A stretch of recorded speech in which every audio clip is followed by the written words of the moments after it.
tem um dia santo. Eu não troco a luta pra viver no tronco. Quebra a corrente, foge da senzala. Câmbio, street, jungle. Todo dia tem um dia santo. Eu não troco a luta pra viver no tronco. Quebra a corrente, foge da senzala. Câmbio, street, jungle.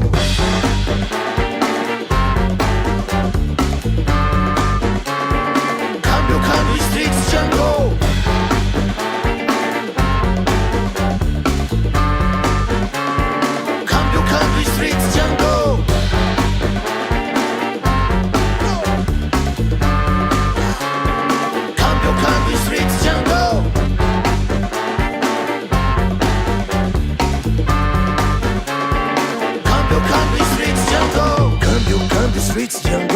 Nossa luta é firme, Django. Segue a vida, Street Django. Nas esquinas, rua, Django. Quem resiste firme, Django. Mais um nômade na Django. Força bruta é força, Django. Não desista firme, Django. Câmbio, Street Django. Nossa luta é firme, Django. Segue a vida, Street Django. Nas esquinas, rua, Django. Quem resiste firme, Django. Mais um nômade na Django. Força bruta é força, Django. Não desista firme, Django.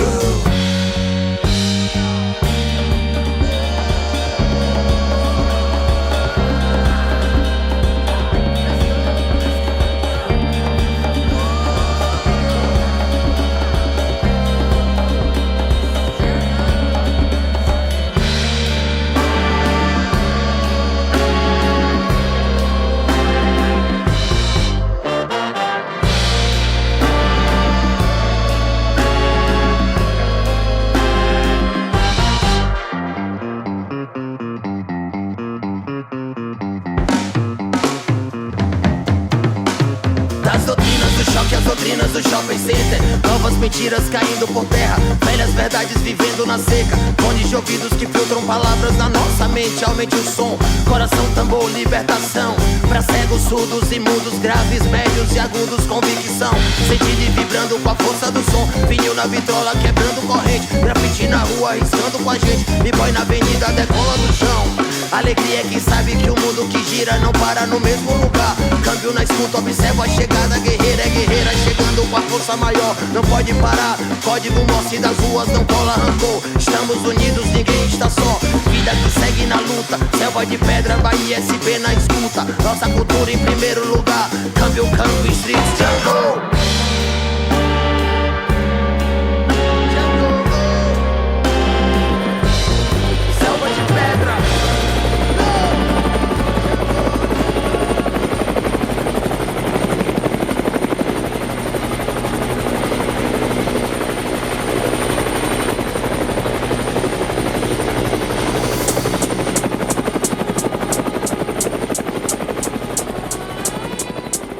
Liberdade e grade. Grade, liberdade. Liberdade e grade. Rima, só que não combina, não casa. Uma mamão fita dada, tá em casa, de repente uma casinha, uma cilada, bum, caiu a casa. Disciplina e humildade são normas da casa. Muita calma, sem estresse. A casa agradece. Casa de detenção, casa grande senzala, casa de caboclo, casa branca, Casas Bahia, casa própria, minha casa, minha vida. Minha família, minha base, meu alicerce, minha fundação. Casa. Tirando a letra C, fica asa. Com uma asa, quem sabe eu até voava, voltava. Casa, comida e roupa lavada, amor. Casa comigo, vai, por favor. Era uma casa nada engraçada, não tinha pai, mãe, não tinha nada. Ninguém podia sair dali enquanto a medida não se cumprir. Dedicada aos menores da Fundação Casa. A medida socioeducativa foi definido pelo ECA, que é o nosso Estatuto da Criança e do Adolescente, que passou a categorizar formas de você responsabilizar adolescentes que cometem atos infracionais. E aí, o ECA, ele define praticamente 5 tipos. A primeira que é a advertência, que seria uma dura, uma advertência vinda pelos operadores do direito, no caso o juiz, ou a juíza. A segunda, que é a reparação, então são ações que são mais pontuais. Você vai lá e dá advertência, reparação de algum dano, né? Quebrou o portão, você repara esse dano. E aí a gente tem mais 3 medidas socioeducativas, que é a prestação de serviços à comunidade, a liberdade assistida e a última, que é a internação, né? Que é a privação de liberdade. Essas três últimas, elas são executadas num período de tempo, né? Então, você vai prestar um serviço à comunidade, você vai estar dentro da liberdade assistida ou na privação de liberdade, ela não é... Você vai lá, em um dia você resolve, né? Então, ela é acompanhada, existe uma equipe que vai estar junto com esse adolescente, com esse jovem, para acompanhar esse processo de responsabilização. Então, são medidas mais a longo prazo. Então, a partir do ECA se institui a proteção integral e a diferenciação de que crianças precisam ter medidas de proteção e adolescentes podem ter, a partir do ato infracional, medidas socioeducativas.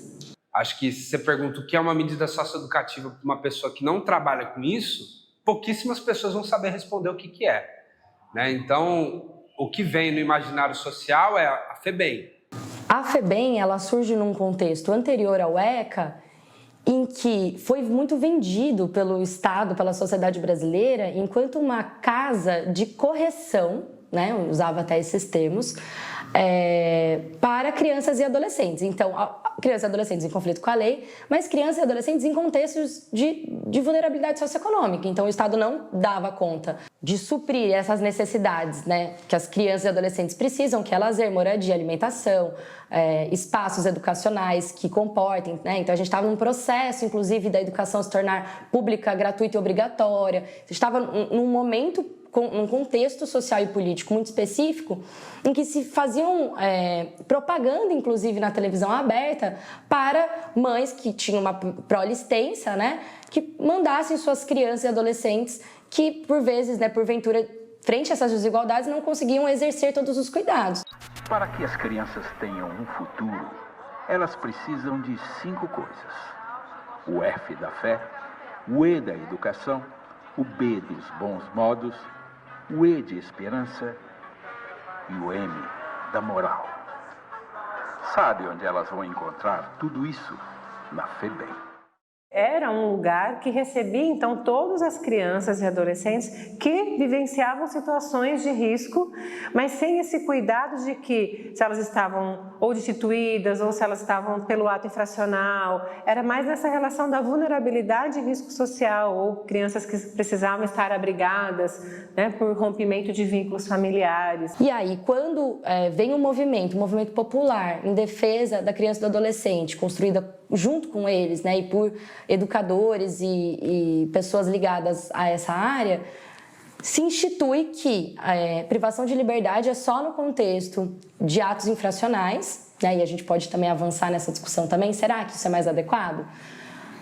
E se institui a Fundação Casa enquanto uma medida socioeducativa de privação de liberdade para adolescentes em conflito com a lei. Antes disso, a gente tinha outros marcos legais, por exemplo, o Código de Menores, que não distinguia medidas de proteção, medidas socioeducativas. A partir disso, a gente começa a ter leis que elas vão não mais só culpabilizar ou prender, que elas vão começar a responsabilizar esses adolescentes, esses jovens desse ato infracional. As medidas foram, então, regulamentadas e dentro de um sistema de garantia de direitos de proteção integral a partir do Estatuto da Criança e do Adolescente em 1990. Então, quando a gente fala assim, trabalho com medida socioeducativa, a primeira pergunta é, você trabalha na Fundação Casa?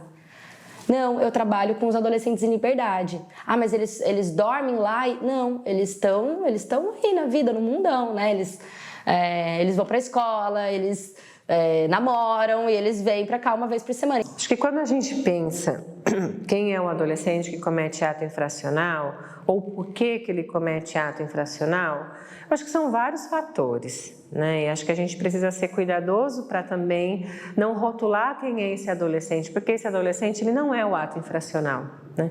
O ato infracional é um momento da vida dele, é um atravessamento. Eu acho que a gente pode começar falando de adolescências, né?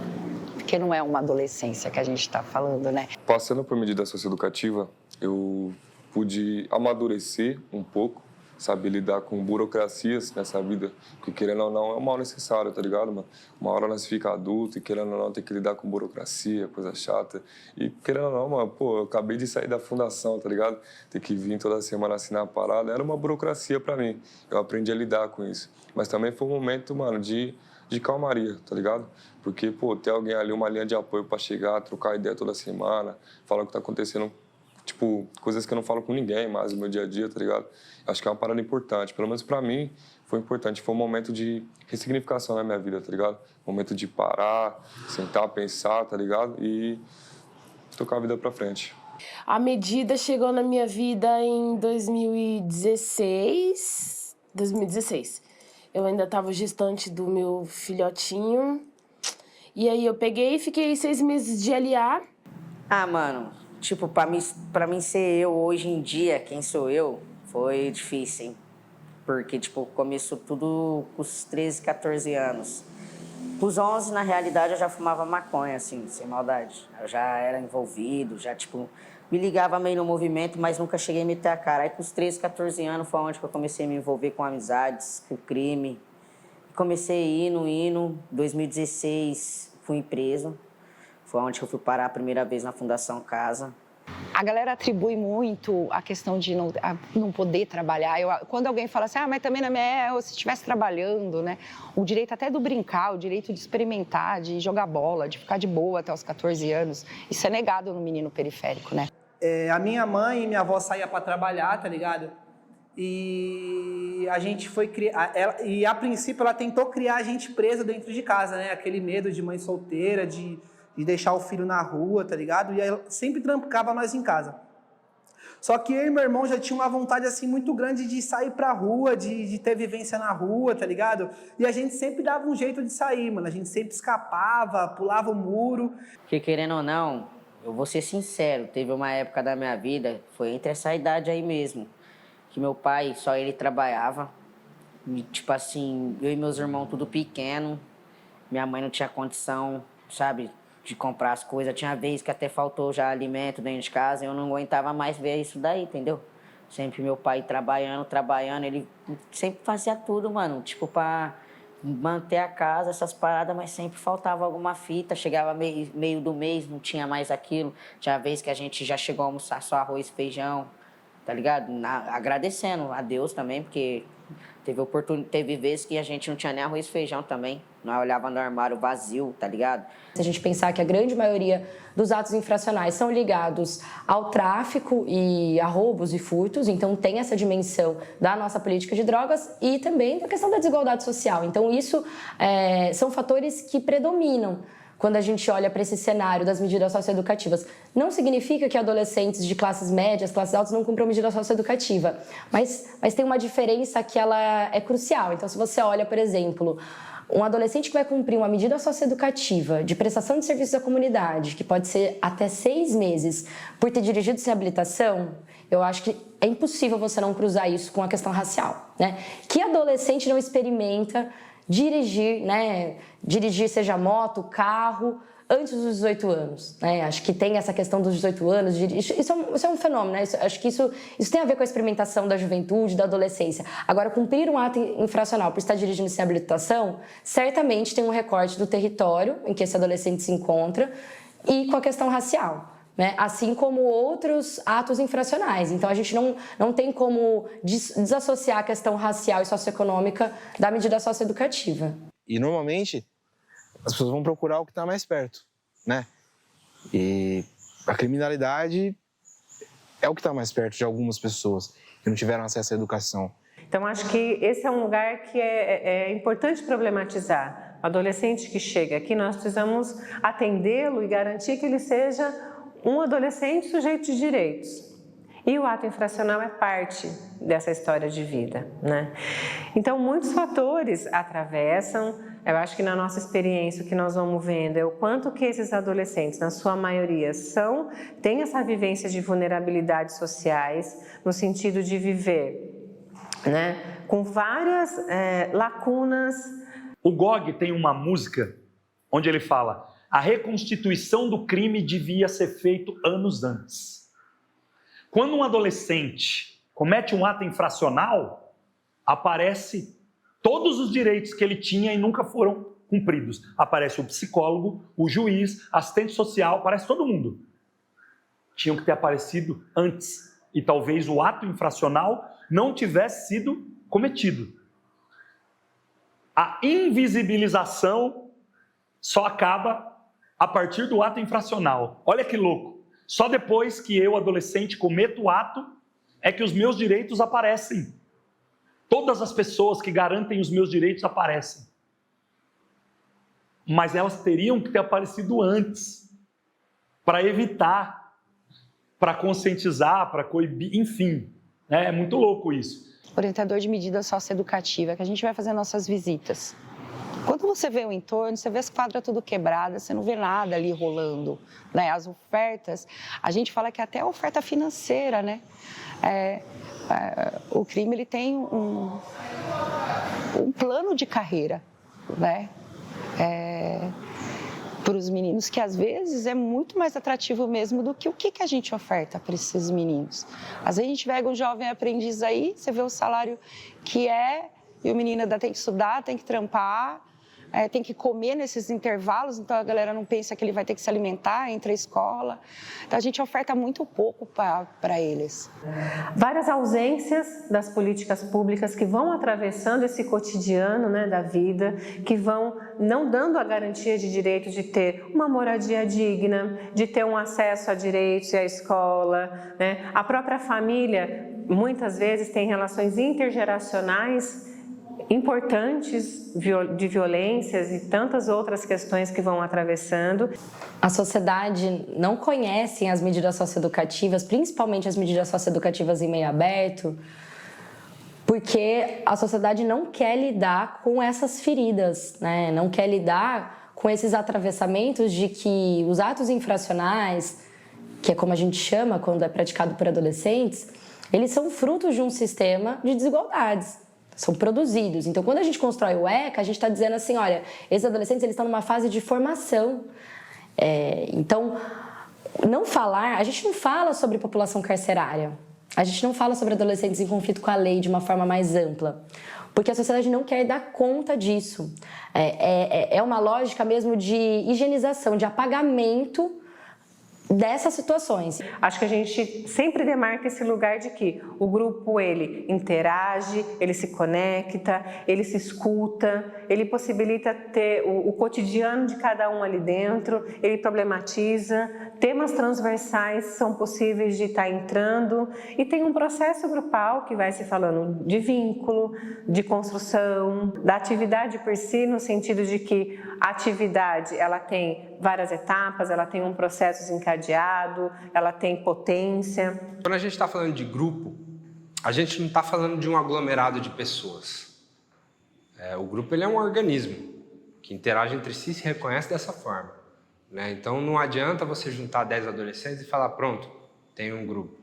É um processo, eles têm que se reconhecer, envolve um processo de identidade e que nós, enquanto educadores, facilitamos esse processo. Mas é um processo orgânico, natural, que acontece espontaneamente. Mas, às vezes, através de uma linguagem, do grafite, de uma identidade, de uma forma de se relacionar com o mundo, de coisas em comum, esse processo ele é facilitado. Eu acho que as medidas socioeducativas no meio aberto, elas têm muitas possibilidades de alcance. Porque, primeiro, que ele tem liberdade, né? Segundo, que eu acho que é uma forma de você trabalhar de fato aquilo que está acontecendo. Então, a medida socioeducativa é um convite para que o tempo inteiro a gente fale sobre aquilo. Não é a gente ocultar, não é a gente não falar a respeito, não é a gente tapar a ferida. Vamos abordar isso que dói, isso que é incômodo. Daí para lá, foi aonde que eu vi no processo do Comec, depois de 45 dias, conheci a dona Alessandra. Aí começou, foi daí que, ela me dava muita oportunidade, tá ligado? Oportunidade de várias coisas, só que aqui dentro era um mundo. Eu saía do portão pra fora, chegava na quebrada, já tinha outras coisas. Querendo ou não, eu tava ali todo dia na quebrada, e aqui era uma vez na semana, então não tinha como, né? Então aí eu já comecei a me envolver de novo, foi onde que eu comecei a traficar de novo. Fui preso no tráfico de novo, aí fiquei 45 dias de novo, aí isso daí foi em 2017 já, um ano depois. Aí passou uns dias, eu saí, peguei uma sanção de 3 meses de novo, depois saí de novo, depois peguei uma sanção de 1 mês de novo e fui, tipo, indo só em sanção. Aí, tipo assim, ao todo foi 4 vezes que eu fiquei preso, assim, na fundação e 3 passagens. Uma polícia me forjou com o telefone que eu tinha acabado de comprar. Meu pai comprou pra mim na época ainda, da loja aqui no centro mesmo. O pai provou e tudo, só que os caras me levou do mesmo jeito, queria me arrastar. Aí eu, tipo, peguei uma passagem, querendo ou não, passei até na promotoria lá na cidade judiciária. Eu acho que o momento mais marcante para mim, que trouxe muita reflexão também, foi um pouquinho mais velho já, eu tinha 17 anos, tá ligado? Foi quando eu passei pela Fundação Casa, que, enfim, foi um assalto, um bagulho que eu não me orgulho, mas serviu muito de aprendizado, tá ligado, mano? Eu passei lá, carregando já essa vontade que eu tinha desde antigamente de ser referência, por já ter trampado com a internet um breve momento também. Ser referência, espelho, poder mobilizar aquela juventude ali e salvar a molecada, mano. Por entender ali que, pô, nós estamos daquele jeito ali, do jeito que o sistema quer, tá ligado? Porque eu cometendo um crime, tô na mão do sistema, porque ele pode me matar, pode me prender. E eu tentei passar muito disso pra molecada ali também, entende? Foi ali que impulsionou muito essa minha vontade de ser referência. E tanto é que eu até comentei brevemente com uma das funcionárias lá que, pô, eu pretendo voltar, mano. Pretendo voltar, mas de outra maneira, de cabeça erguida, pretendo voltar diferente, para tentar tirar mais alguém daqui.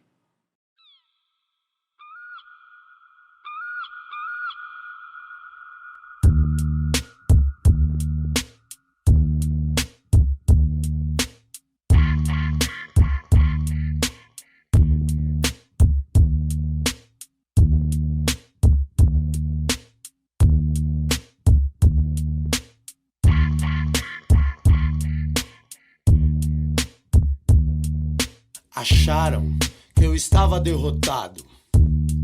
Quem achou estava errado. Eu voltei, tô aqui. Se liga só, escuta aí. Ao contrário do que você queria, tô firmão, tô na correria. Sou guerreiro e não pago pra vacilar. Consegui voltar lá, troquei ideia com uma das molecadas que, inclusive, trombei alguns moleques que tirou um dia comigo também, tá ligado? E, tipo, quando você tem uma visita também, entendeu? Quando você tem uma visita, que nem eu teve só uma visita, que eu não quis que meu pai fosse me visitar mais. E falar pra você, o bagulho doeu demais, mano. É a mesma coisa de você olhar assim, você querer ir, mas você não poder ir. Seu pai olha assim também, tá te deixando ali. O bagulho é um bagulho que, mano, aquela parte ali é dolorosa. Eu tive um irmão que foi assassinado, se envolveu com crime. Ele foi preso, né, algumas vezes. E depois ele foi assassinado na comunidade que a gente mora. Mas trabalhando hoje e filmando esse documentário, muitas coisas me vêm à tona e fazem muito mais sentido para mim hoje. Então, criado na comunidade, assistindo os noticiários, né, frequentando igreja, a gente, né, tinha essa visão de que, não, quem quer consegue, quem quer corre atrás. Ah, que vítima da sociedade que nada. Ah, racismo começa com os próprios pretos. Então, eram coisas que a gente ouvia e que eu ouço até hoje. Tem um caso famoso no Brasil, que é o caso lá do ônibus 147, no Rio de Janeiro. Quem era aquele cara? Além do cara que colocou faca no pescoço das pessoas, fez vários reféns. Quem era aquele cara? Se você for estudar a vida do cara, ele é um cara que viu a mãe matar o pai assassinado, depois o pai morreu, ele foi para FEBEM, era no Rio de Janeiro, tem outro nome, não sei, foi para FEBEM, FUNABEM, no seu nome, aí fugiu, foi morar na Candelária, e aí teve uma chacina na Candelária, e aí ele foi um dos sobreviventes da chacina. Olha a história de vida desse cara. Eu acabei entendendo que essas falas, elas são projeção de uma outra galera que não conhece a nossa realidade. E a gente acaba abraçando essas ideias e esquecendo de onde a gente veio. A gente acaba não olhando para a nossa realidade. E aí, né, a gente acaba alimentando o racismo, o preconceito, por conta de uma visão externa que nos é imposta. E o fazer da educadora, do educador social, é a gente poder horizontalizar o conhecimento, acho que a gente poder ampliar perspectivas e gerar reflexões, assim, sabe? Essa mudança de educando para educador, ela aconteceu quando, em uma entrevista para uma das TVs da região, eu disse que queria ser um professor igual o meu professor. Então, o bem que ele fez para mim, o que ele me trouxe, o que ele me apresentou, foi tão bom que eu queria fazer com as outras pessoas o mesmo que ele fez comigo. O incentivo de Levi veio do pai. Hoje, o ídolo é o professor de violão. Eu pretendo ser professor da Nelo, aqui da Nelo, igual o Lucas. As coisas foram acontecendo muito naturalmente. Quando eu me vi, eu já estava lá, fazendo a mesma coisa que ele fez. E ainda continuo fazendo. Eu não acredito em transformação sem sedução. E eu não estou falando da palavra sedução no sentido sexual, jamais. Porque quando algo te seduz, quando algo te instiga, você se abre para aquilo. Você se dispõe. E aquilo que você aprende significa para você. O aprendizado significativo, ele é revolucionário. Então, minha primeira sala de aula foi dentro do CEPROM, que é lá no Jardim Tatinga, em Campinas. Na época eu entrei até como ajudante, né, de professora, depois eu consegui uma sala. Então eu já começo na educação num ambiente cheio de contradições, né? Um bairro construído na década de 60 em Campinas, né, para acolher a prostituição, para tirar essa prostituição fora do centro, mas um lugar também onde as crianças ficavam nesse espaço, né? Então, nessa instituição, a gente ficava o período integral com essas crianças de educação infantil. E foi lá que eu descobri o grafite, né?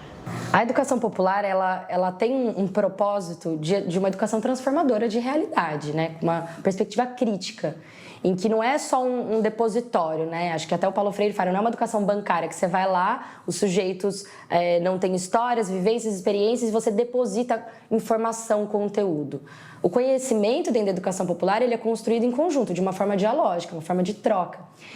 E pensar em medida socioeducativa, a gente pensar nesses contextos de responsabilizar e não de punir, é uma ponte direta com a educação popular. Então, como que a gente vai responsabilizar e pensar em novas trajetórias, novas histórias de vida, se a gente desvalida a história e a vivência daquele sujeito? Mas consegui me ver em outro lugar, sabe?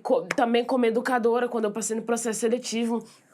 Mano, se perguntasse há uns 3 anos atrás se eu sonhava em estar aqui, imaginava, nunca na minha vida imaginei estar trabalhando aqui no lugar onde eu cumpri a medida socioeducativa, sabe? Trabalhando contratado mesmo como educadora. Então, nossa, me superei, de verdade.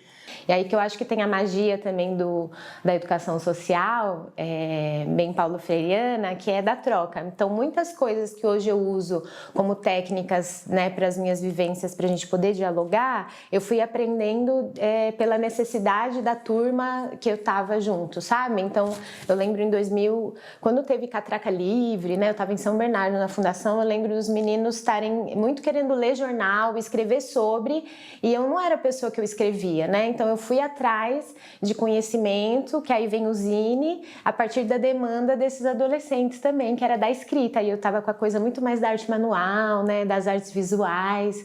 Quando você faz uma oficina e tem professor dentro da sala de aula e que você começa a falar que, olha, existe o sticker, que é o adesivo que você cola, olha, existe as letras do picho são assim, existe o bombe, você vai fazendo, vai mostrando uma linguagem que essas pessoas elas não percebem. A partir do momento que elas têm elas começam a olhar a cidade de outra forma. Essa possibilidade realmente da gente educar através, não de coisas engessadas, mas de coisas que deixem a pessoa livre para ela trazer também o que ela tem de referência dentro dela. Quando a gente permite criar espaços em que O sujeito pode ser o que ele é, com a sua identidade, com a sua música, com o seu estilo, com o seu dialeto, com a sua forma de falar, com a sua forma de existir no mundo. E a gente entende que, poxa, essa história, ela importa pra caramba. Eu quero te ouvir, eu quero muito saber da sua vida, da sua vivência, sem julgar o que aconteceu. Eu quero entender o que rolou. Aí, rapaziada, ó. Beck entre os dedos, freestyle na mente. Nunca tenho medo do que tá na minha frente. Dos bicos, dos versos, na rua, no estúdio. Nós manda em todo canto, espalhando isso aqui pro mundo. Faz melhor aí, cuzão, que minha luta é comigo mesmo. Já foi várias tiração, nunca mais vou passar veneno. Nem fudendo, vou pensar em mim. Também na família de detento, basta dor que tá presa no coração. Falta ar, caralho.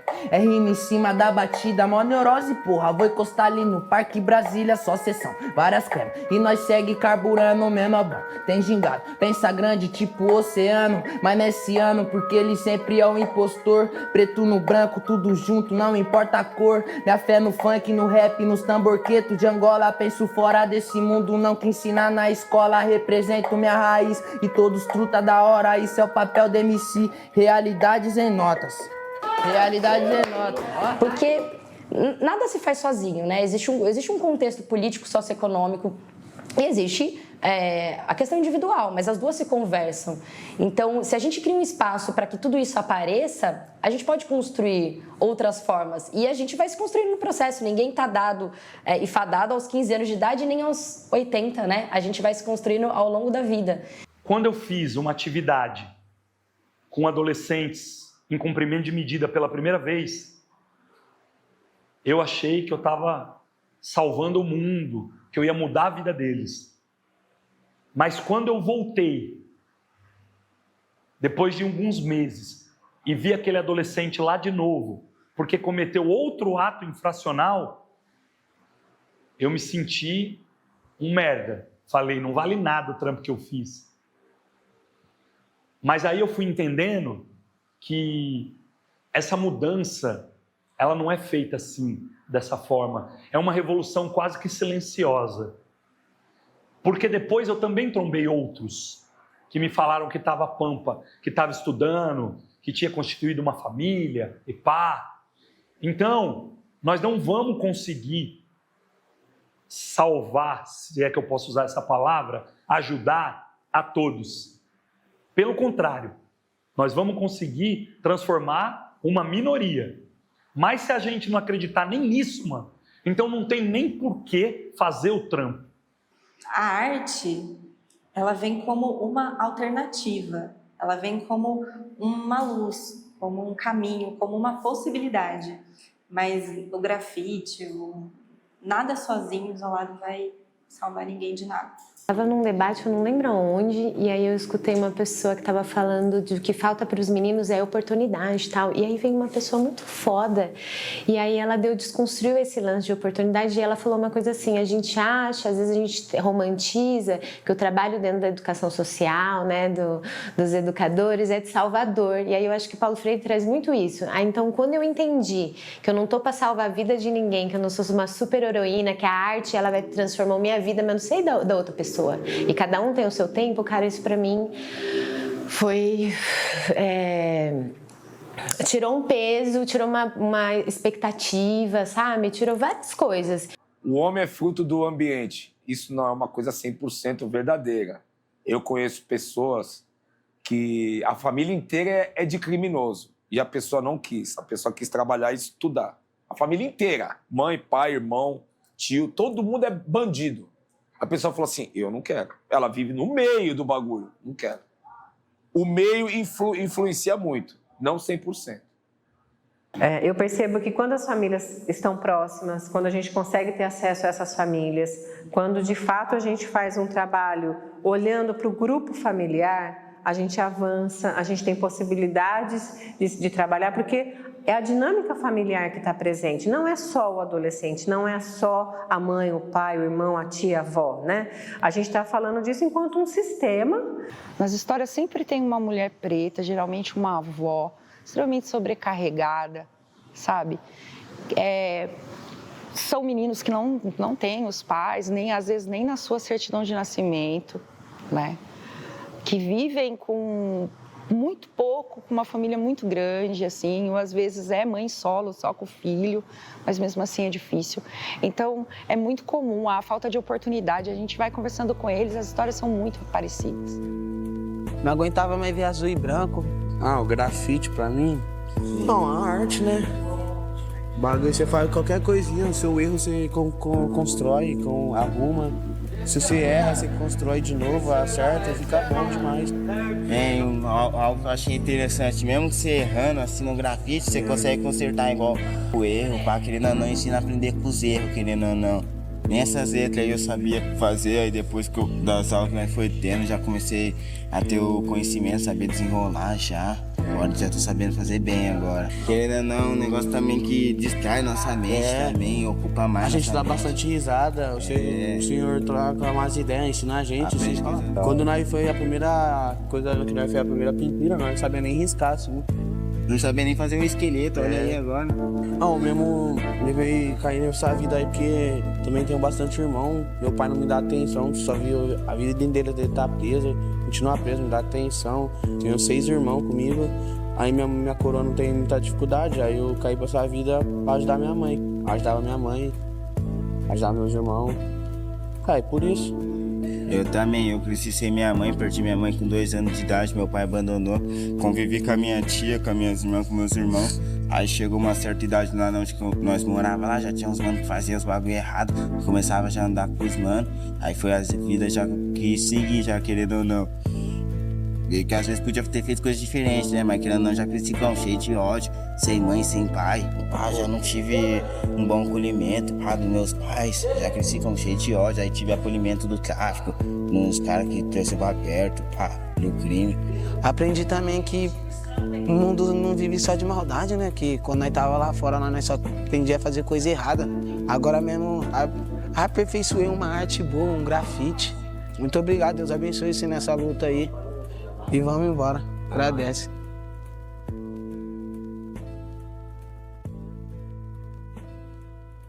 Um homem que cresce sem pai, ele é muito mais fácil de ser influenciado a entrar pelo crime, porque ele vai ver figuras paternas ali. Certo? O cara que vai dar dinheiro para ele, que vai conversar com ele, que vai tratar ele bem, que vai dar roupa para ele, que vai pôr ele no crime. Ele fala, esse cara me salvou. Nunca tive um cara assim para falar comigo, corajoso. Eu acho que não existe uma coisa só, tá ligado? Eu acho que é uma equação muito complexa, onde lógico, tem os fatores principais, né, mano? O racismo, a pobreza, o status que o crime traz, porque o crime na favela é atração, tá ligado? Eu tenho a experiência de um adolescente que ele, nos grupos, ele não conseguia olhar no olho de ninguém, ele falava sempre falando muito para baixo, e a gente, né, trabalhando algumas linguagens e ver que ele saiu de lá, saiu com... e é isso, qual que é a nossa expectativa? Ele saiu olhando no olho, saiu conversando com os adolescentes do grupo de cabeça erguida. Prezo e valorizo muito simples a liberdade, que é o poder, final de semana, encostar na lagoa, dar um peão, respirar o ar puro, ver as árvores, tá ligado? Eu acho que isso aí, pra mim, é o suprassumo da liberdade, entende? É o que eu mais valorizo por ter sido privado desse pouco. Parece que é pequeno, né? Poxa, que quer olhar no olho, né? Que quer você falar com alguém de cabeça erguida. Isso parece ser tão simples para quem vem de uma outra situação, e você vê como que o cárcere desumaniza, né? Como que essas relações de desigualdade desumanizam a pessoa. E às vezes, olha, o que a gente avançou? A gente avançou em algumas coisas. A escola, a gente avançou. Ele fez uma prestação de serviço à comunidade em que ele super se identificou e tal. Mas, cara, ele saiu de cabeça erguida. Sabe, às vezes é isso. A socioeducação, ela vai permitir isso. Eu acho que no final das contas, o que a gente quer é ser visto, a gente quer ser alguém, a gente quer ser importante. Então esse é um caminho que aparentemente é muito bom. No meu caso, eu tive contato com a arte e eu consegui ser visto de outras formas. Uma vez eu levei o Galo de Luta, Paulo Galo, que é um militante, que é um ativista, né? Para falar com meus alunos. E ele contou uma história assim. Ele era um cara problemático e violento na escola. E aí, uma vez a professora chamou ele na casa dela e falou assim: eu tenho umas gramas lá, uns bagulho para cortar, eu vou te dar R$10. E ele foi para ganhar um dinheiro da professora. Quando ele terminou, a professora falou: quer comer uma parada, tal? Fez uma mesa para ele da hora, tal. Aí ele comeu pra caramba, tal. Falou: essa professora até que é da hora. A professora falou: eu queria te ensinar um negócio aqui de matemática. Ah, professora, pelo amor de Deus, não. Tá vendo? Eu sabia que tinha alguma coisa. Não, deixa eu te ensinar, eu posso? Aí ele falou: puta, mano, a mulher me pagou, me deu um rango. Ai, vai, ensina. Fiquei sem graça. Ela ensinou ele. Olha que louco. Na outra semana, na sala de aula, ela fez o mesmo problema na lousa. E falou: quem sabe, quem poderia resolver? O Galo, eu. Todo mundo olhou: mano, o pior aluno da sala, você não vai não, mano. Começaram a zoar. Ele foi lá na lousa e resolveu. Todo mundo ficou assim, ó. Pagou um mó pau pra ele. E ele falou que até as minas que não olhavam pra ele começou a olhar. E todo mundo começou a respeitar ele. E ele falou: ó, que louco. Eu aprendi que eu posso ser respeitado sem ser violento. Olha o que essa professora me ensinou, mano. E ele nunca esqueceu. E no dia que ele contou isso para os alunos choraram. Escola, pra mim, sempre foi um bagulho, tipo assim, meio... Por mais que impulsione algumas pessoas, acaba limitando outras, tá ligado? Porque, mano, eu nunca fui bom em matemática, nunca fui bom em geografia, em história, tá ligado? Eu fazia o básico ali, mas minha parada era outra, entendeu? E hoje eu tô podendo me entender ali com, tipo, qual o meu tipo de inteligência, tá ligado? É todo um moitinho que o sistema tem para afastar a gente da escola. A escola, infelizmente, para mim, também não foi muito lugar acolhedor, porque eu sofria muito racismo, sofria muito bullying, né? Então, eu fiquei por muito tempo sendo taxada de violenta na escola, quando, na verdade, eu só mostrava agressividade, porque senão as pessoas iam ser agressivas comigo, sabe? A violência foi uma coisa, por eu ser uma mulher negra, claro, é uma coisa que sempre me perseguiu muito, a violência física mesmo, até psicológica, mas principalmente física. Então, eu sempre vi uma maneira de querer me impor. E tipo assim, mano, se eu não chegar lá e meter o louco, então os outros vão meter o louco em mim, e aí eu não posso também deixar, né? Mas sabe o que é muito doido, mano? Eu não gostava da escola, mas eu adorava aprender, eu adorava estudar. Tanto até que eu chegava em casa e abria os livros de História e Geografia e ia estudar uma outra coisa. Eu queria escolher o que eu ia estudar. Tipo, da matéria eu nem queria. Eu abria numa outra página um assunto que me interessasse. Idade Média, sei lá, Primeira Guerra Mundial. Eu ia lá naquele assunto e estudava aquilo, guardava para mim. A história que a escola conta é para controlar, é a história mentirosa, que é típico dos colonialistas. É típico da extrema-direita, é tudo mentira. A gente é educado assim. Você foi educado assim? Eu também. E para se libertar disso? Difícil pra caralho, mano. Pra você desconstruir tudo que você aprendeu e falar tudo mentira, vamos construir de novo aqui, ó. Entender que a minha inteligência, às vezes, não era pra fazer uma fórmula de Bhaskara, tá ligado? Mas sim pra fazer um trampão pesado com a molecada ali numa ONG, tá ligado? Eu acho que é muito disso. E eu acredito sim que a arte de rua ela é pedagógica. Como eu disse, eu comecei nesse rolê através do skate. O skate tem uma cultura de artes visuais muito grande, uma cultura musical muito grande, uma cultura de linguagens culturais muito grande. O hip hop ele também vem com todo esse rolê. Então, se não fosse o skate e o hip hop na minha vida, eu não sei nem se eu estaria aqui, assim, para ser sincero.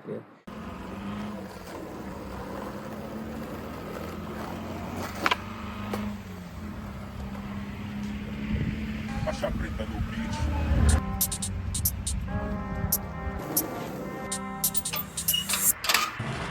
Sai fora, preguiça, vai embora de casa. Vou que na minha cima, vive no deserto. Monstro com alma, sou que tem asa. Não ando tão cinza com o hip no certo. Música que hoje nós dormi na terra da city, a bichava concreto. No inseto. Tamo no core, essência de sorte. Trampo é diário, viver seu som. Quem me protege, eu sei que não dorme. Guia meus passos, além da oração. Vejo na cena vários Sobocop. Lutando o shopping, mas sem coração. Quando nós rima, você fica em choque. Vocês podem ter Glock, mas não tem missão. Sozinho no centro, de cara com a vida, foca no sonho, cabeça erguida, eles dão uma passada. Realiza a manobra acontecendo, bota no seu imaginário que você vai acertar para deixar de ser imaginação e sonho, e sim se tornar realidade. fé. Samba hip hop você pode sonhar, cê soco na boca de quem te humilhou. Uma palavra que pode matar a minha escrita, vê se quem eu sou. Olha pra cima do topo. Você entendeu? Isso é realidade. Vê se acaba a sua dor, vê se volta quem amou.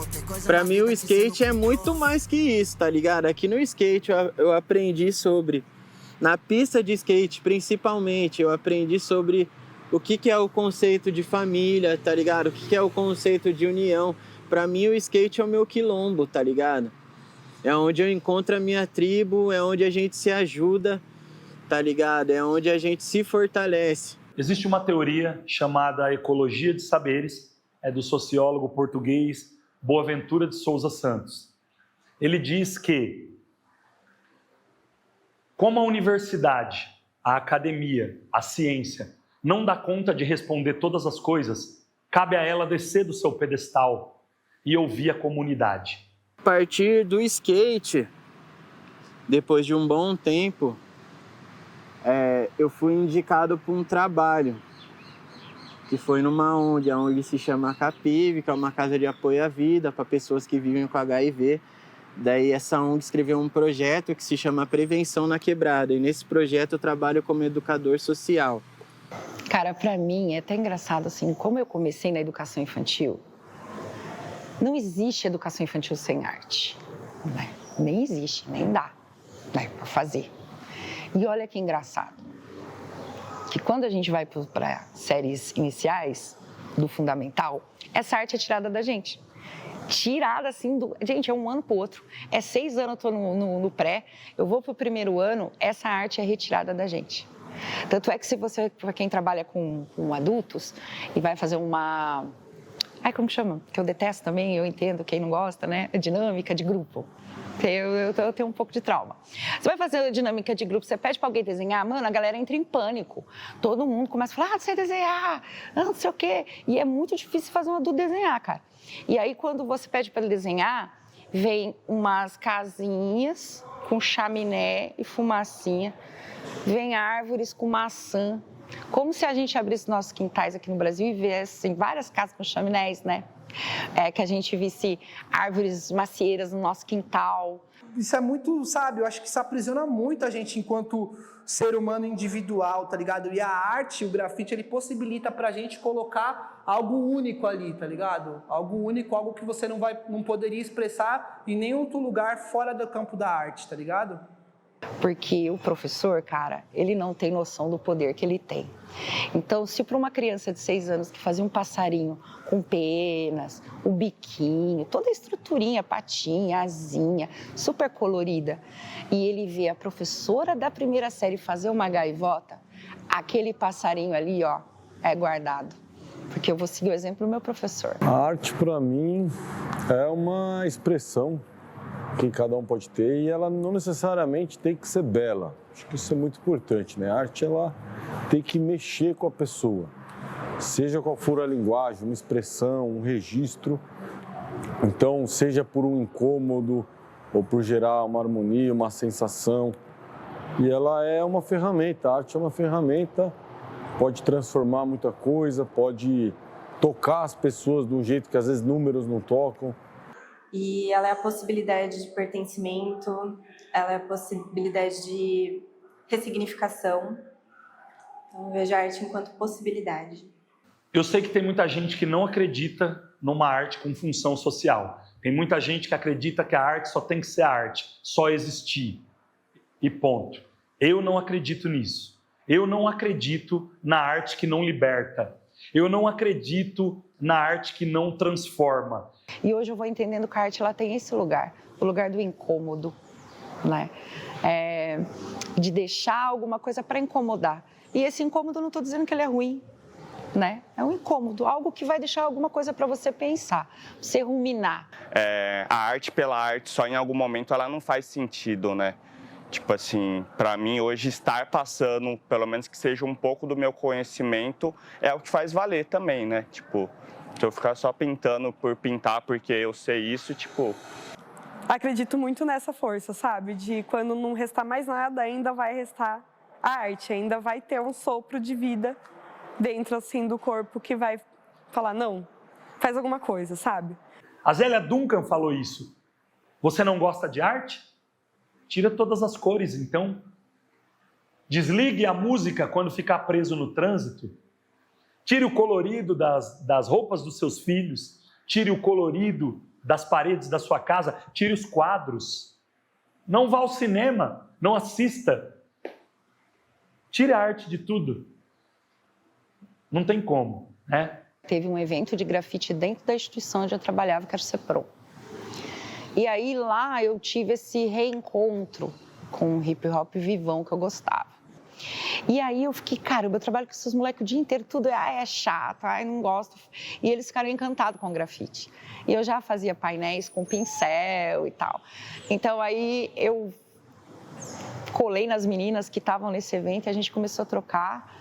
E aí eu recebi o maior ensinamento que todo mundo que quer aprender grafite ouve, né? Ah, você quer aprender a pintar? Então beleza, cola na rua. A arte, para mim, ela sempre ampliou o meu repertório para poder trocar, dialogar, sabe? Então, às vezes eu queria falar de violência policial, né? E às vezes é um tema muito frágil, são várias camadas quando a gente está pensando do fazer na medida socioeducativa, do fazer junto com alguém que vive essa violência a todo momento. Às vezes não quer falar sobre isso, sabe? Então, a gente poder assistir um documentário, sabe? A gente escutar uma letra de rap, porque aí a outra pessoa tá falando da mesma narrativa que vai fazer sentido para você, para eles, para elas, né? E não tem um letramento para poder falar aquilo daquela maneira. Então, a partir da arte, a gente poder ter esses pontos, assim, de ampliação pra gente poder trocar essa ideia, sabe? Então, essa necessidade de ter algo diferente para os meninos foi algo que me levou ao grafite. Porém, no meio deste caminho, houve algumas coisas que eu fui entendendo o grafite como uma necessidade minha de expressão. Eu me encontrei muito, assim, na questão da expressão do grafite. Então, isso deixou de ser oficinas para ser vivências do meu domingão de futebol, que era grafitar, né? Para catar minhas bolsinhas e ir para tudo que é lugar e pintar, né? O grafite, para mim, é conexão, tá ligado? É conexão, é gerar conexão, tá ligado? Gerar conexão com as pessoas, tanto através da imagem, quanto através da palavra, tá ligado? De uma ideia trocada com alguém que está passando. É conexão, é um sentimento único de liberdade, tá ligado? Para mim, ela começa a fazer sentido quando começa a fazer lá na rua. Você começa a tornar ela democrática, né? Não numa galeria, um museu, coisas que o brasileiro não acessa, né? A arte no Brasil é muito elitista. Então, acho que a arte de rua realmente é que leva em contato com as pessoas. Eu tenho muito um rolê de acreditar que a pedagogia, a educação, ela não precisa estar de fato dentro de um espaço físico, né? Não necessariamente como esse. Eu aprendo muito com pessoas na rua. Eu estou há pouco mais de um mês nesse trabalho com o Mundano, lá na Parede Viva, Cataqui, Pimp My Carroça, todos os trabalhos, todos os projetos que eles têm. E eu acho que eu nunca aprendi tanto sobre pessoas em situação de rua, catadores, todo esse rolê de coleta seletiva, de reciclagem, de meio ambiente. Sei lá, acho que eu posso descrever vários adjetivos que eles caminham em torno desse universo. Eu nunca aprendi tanto quanto agora, assim, sabe? E eu não estava dentro de uma sala de aula comum, dentro de uma faculdade, de uma Unicamp, de uma USP. Esse conhecimento, não sei se é empírico, se é assim que fala, né? Às vezes me foge as palavras. Às vezes ele é muito mais assertivo do que o dentro do molde que a sociedade colocou pra gente ao longo dos anos, né? Não sei se a escola aliena mais do que informa, te revolta ou te conforma com as merda que o mundo tá. Nem todo livro, irmão, foi feito pra livrar, depende da história contada e também de quem vai contar. Pra mim contaram que o preto não tem vez, o que o hip hop fez, veio e me disse o contrário. A escola sempre reforçou que eu era feio, o hip hop veio e disse, tu é bonito pra caralho. O hip hop me falou de autonomia, autonomia que a escola nunca me deu. A escola me ensinou a escolher caminhos dentro do quadradinho que ela mesmo me prendeu. Nasceu vencendo o apartheid no ventre, vive quem sabe sempre olhar pra frente, certo? Livre com toda vez a esperar, conta meses a esperar pra respirar. Mais um nessa diáspora, com 3 ouvia pólvora, com 4 pai no mar verá. 5 primo preso, qual perspectiva haverá? A disparará e opera lá. Mas pensa menor de 10, o júri absolverá. Se envolver era pra coroa não piorar. Deus escutará no rádio, será? Na escola não ensinaram a orar, mas aprendeu a contar. E ponto é fácil, 600 por semana. Piscou, tem 13 agora. Vai comprar até kit novo e comemorar. Mas o silêncio na ilha diz o que se repetirá. Prato a mérito ou fazenda, meu verso fagulha. Porque tinha só 16, tem 584 na pura.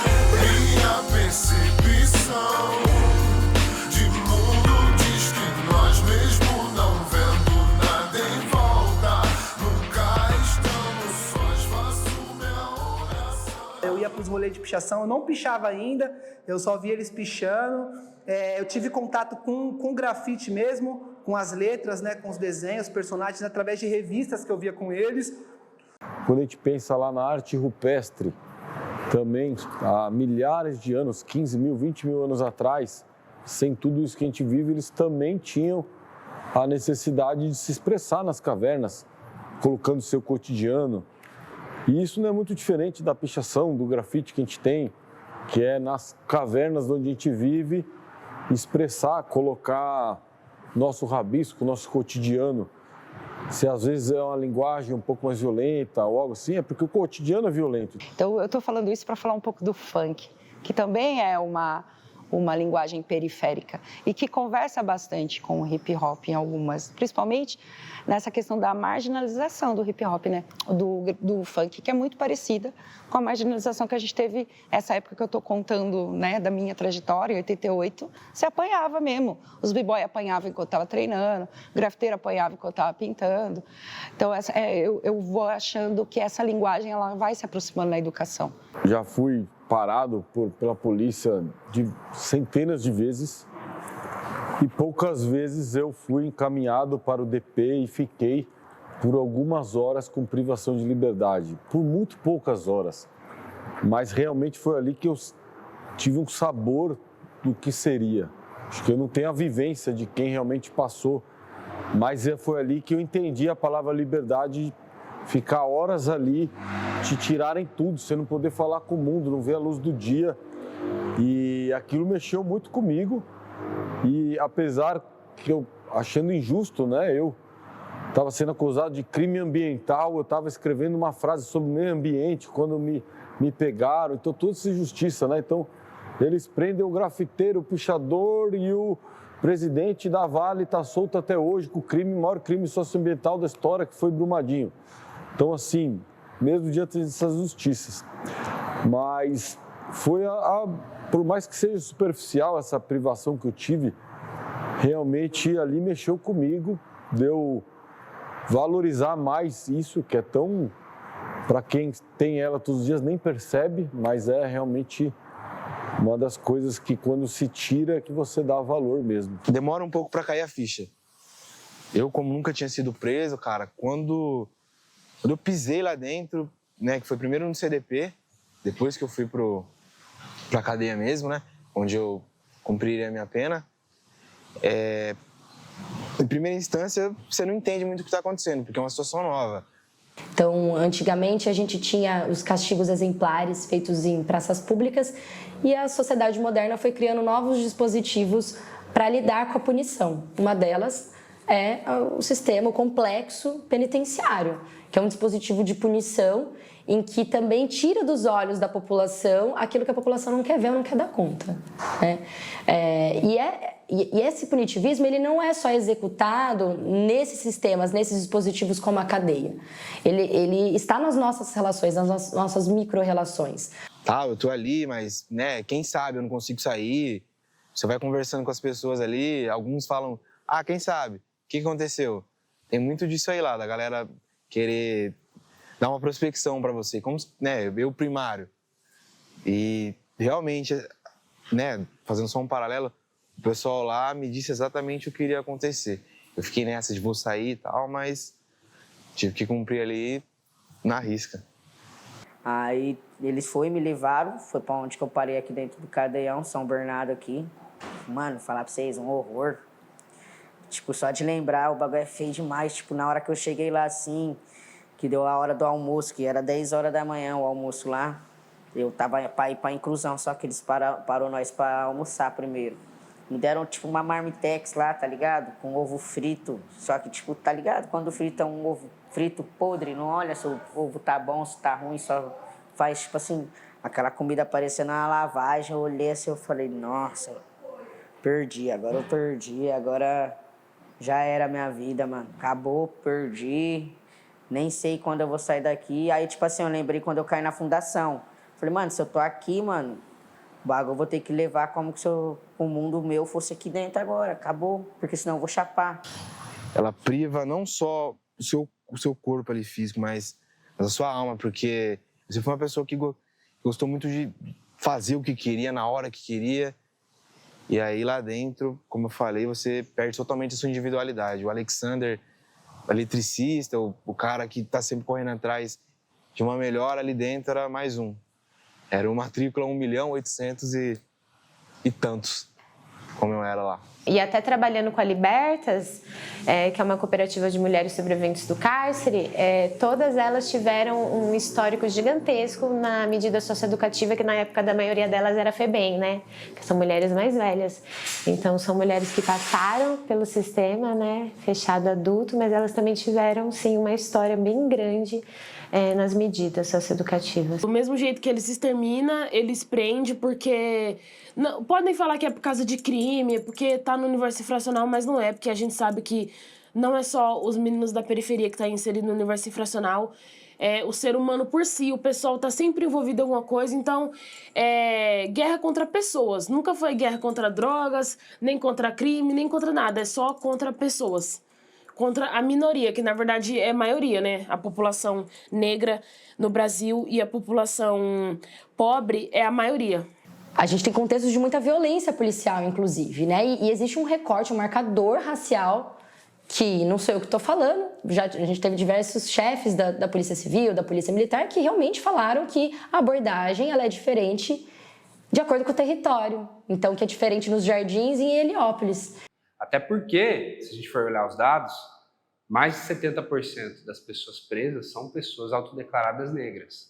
Esse é um recorte que tem muita relação com a forma como a sociedade lida com a desigualdade social, né? com a forma como a sociedade também criminaliza corpos, pessoas, sujeitos, e que não é um recorte de dados muito diferente do sistema prisional adulto, né? Se a gente pensar que 70% da população prisional adulta é uma população negra, a gente vê nas medidas socioeducativas dados muito parecidos. Assim, como o sistema penitenciário no Brasil, ele não representa, eu acho que o fim dele, na verdade. Por quê? Porque as penas, na verdade, são feitas, né, pelo que eu entendo, para ressocializar as pessoas, né, para tirar um indivíduo ali que cometeu um erro e talvez conseguir transformar ele, né? Porque as pessoas não são descartáveis, né, cara? Mas lá dentro eu não senti que tivesse essa mão de ressocialização.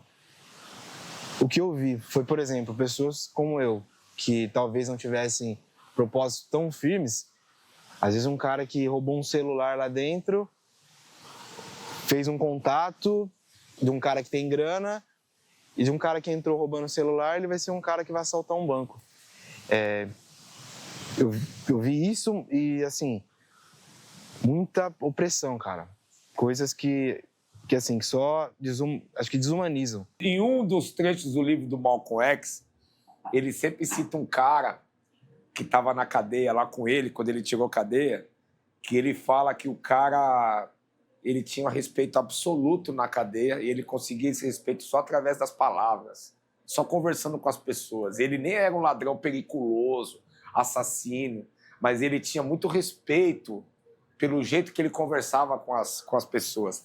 E que o Malcolm fala que esse cara falava que a única diferença dos que estão aqui fora e pros que estão lá dentro é que os que estão lá dentro foram pegos, tá ligado? Muito foda, mano.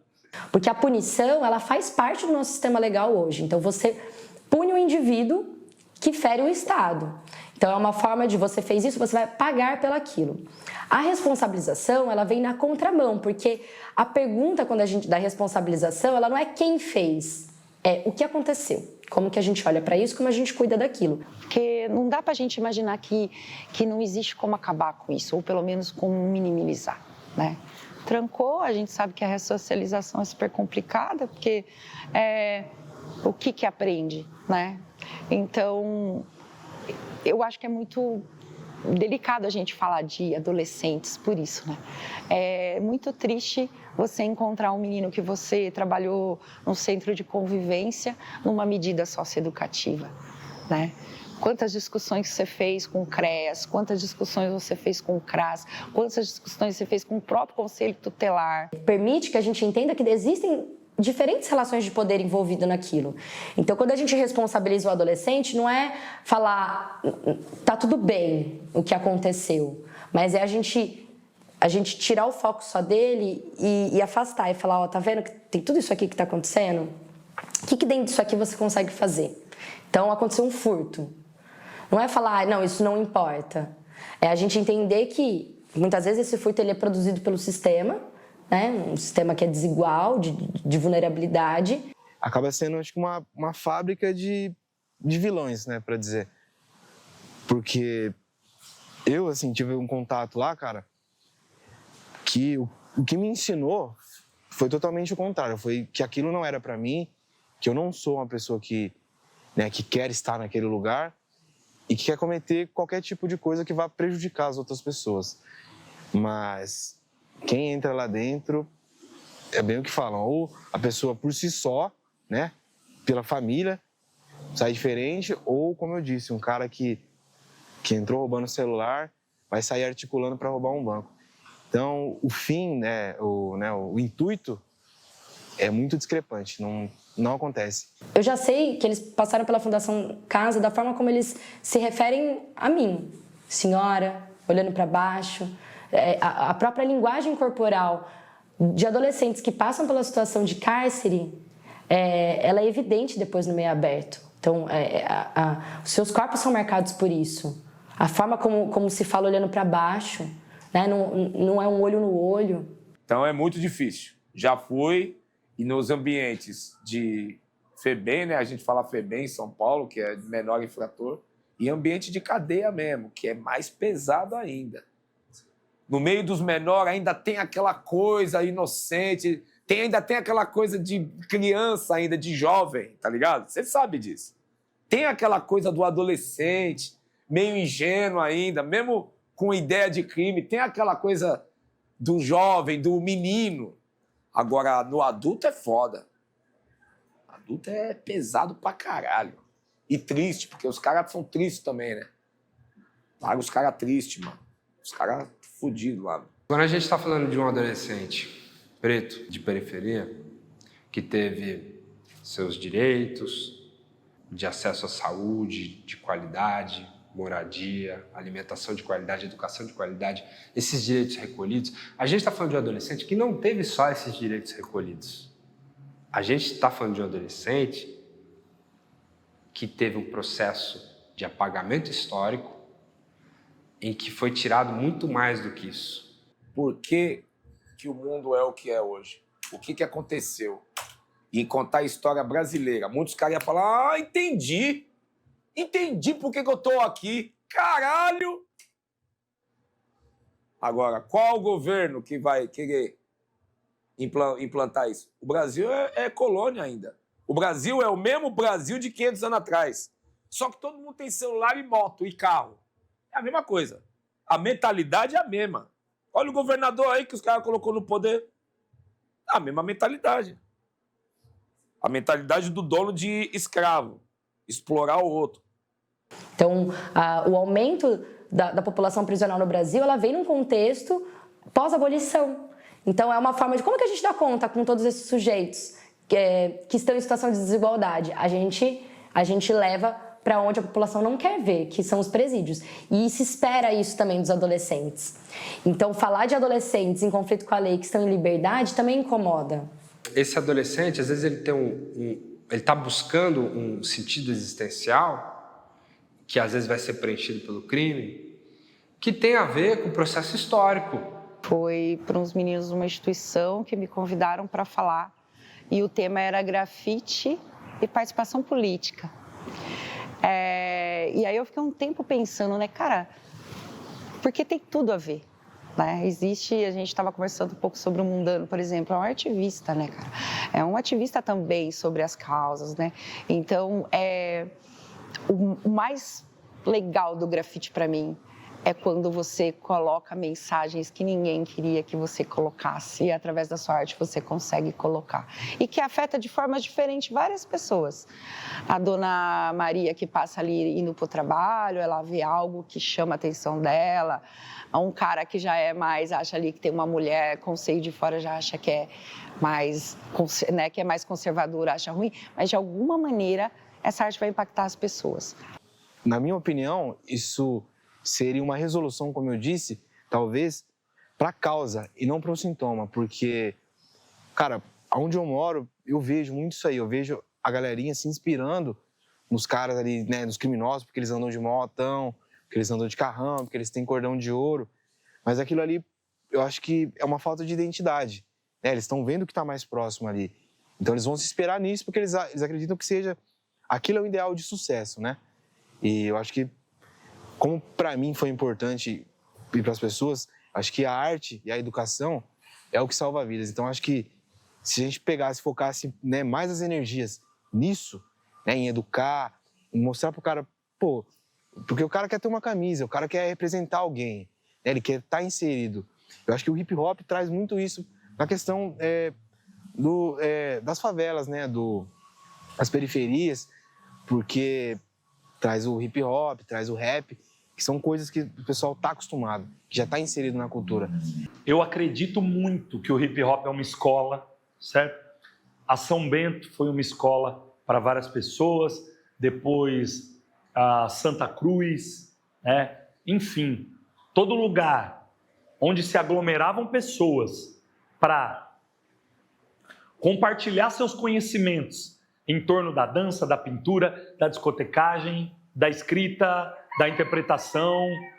Eu comecei na arte de rua ali pelos anos 2000, quando eu conheci o hip hop, né? Acho que foi... Eu já desenhava muito assim, e eu tenho um amigo, o Zóio, e aí o Zóio chegou um dia na escola e falou, mano, eu tenho um lance que é o hip hop, pá. E aí eu tipo, mano, o que é isso, hip hop? Eu lembro que a primeira vez que eu escrevi hip hop na minha vida, eu escrevi com R. Hip hop. Cara, ó, tem várias tretas aí, né, sobre isso, você sabe, né?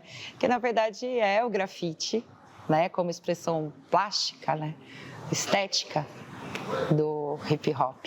Por isso que muita gente pergunta pra mim, todo mundo é grafiteiro? Eu falo, não, nem todo mundo que pinta um muro com spray é grafiteiro. Isso é uma... o grafiteiro, ele é o artista plástico, vamos dizer assim, do hip hop. É louco, né? Eu me identificava muito com os caras dançando break. Eu achava louco os caras dançando na rua. Tipo, eu era dançarino, eu dançava antes, né? Eu dançava break antes. E aí, depois que eu me identifiquei mesmo com o DJ, o lance que eu falei, não, é isso aqui.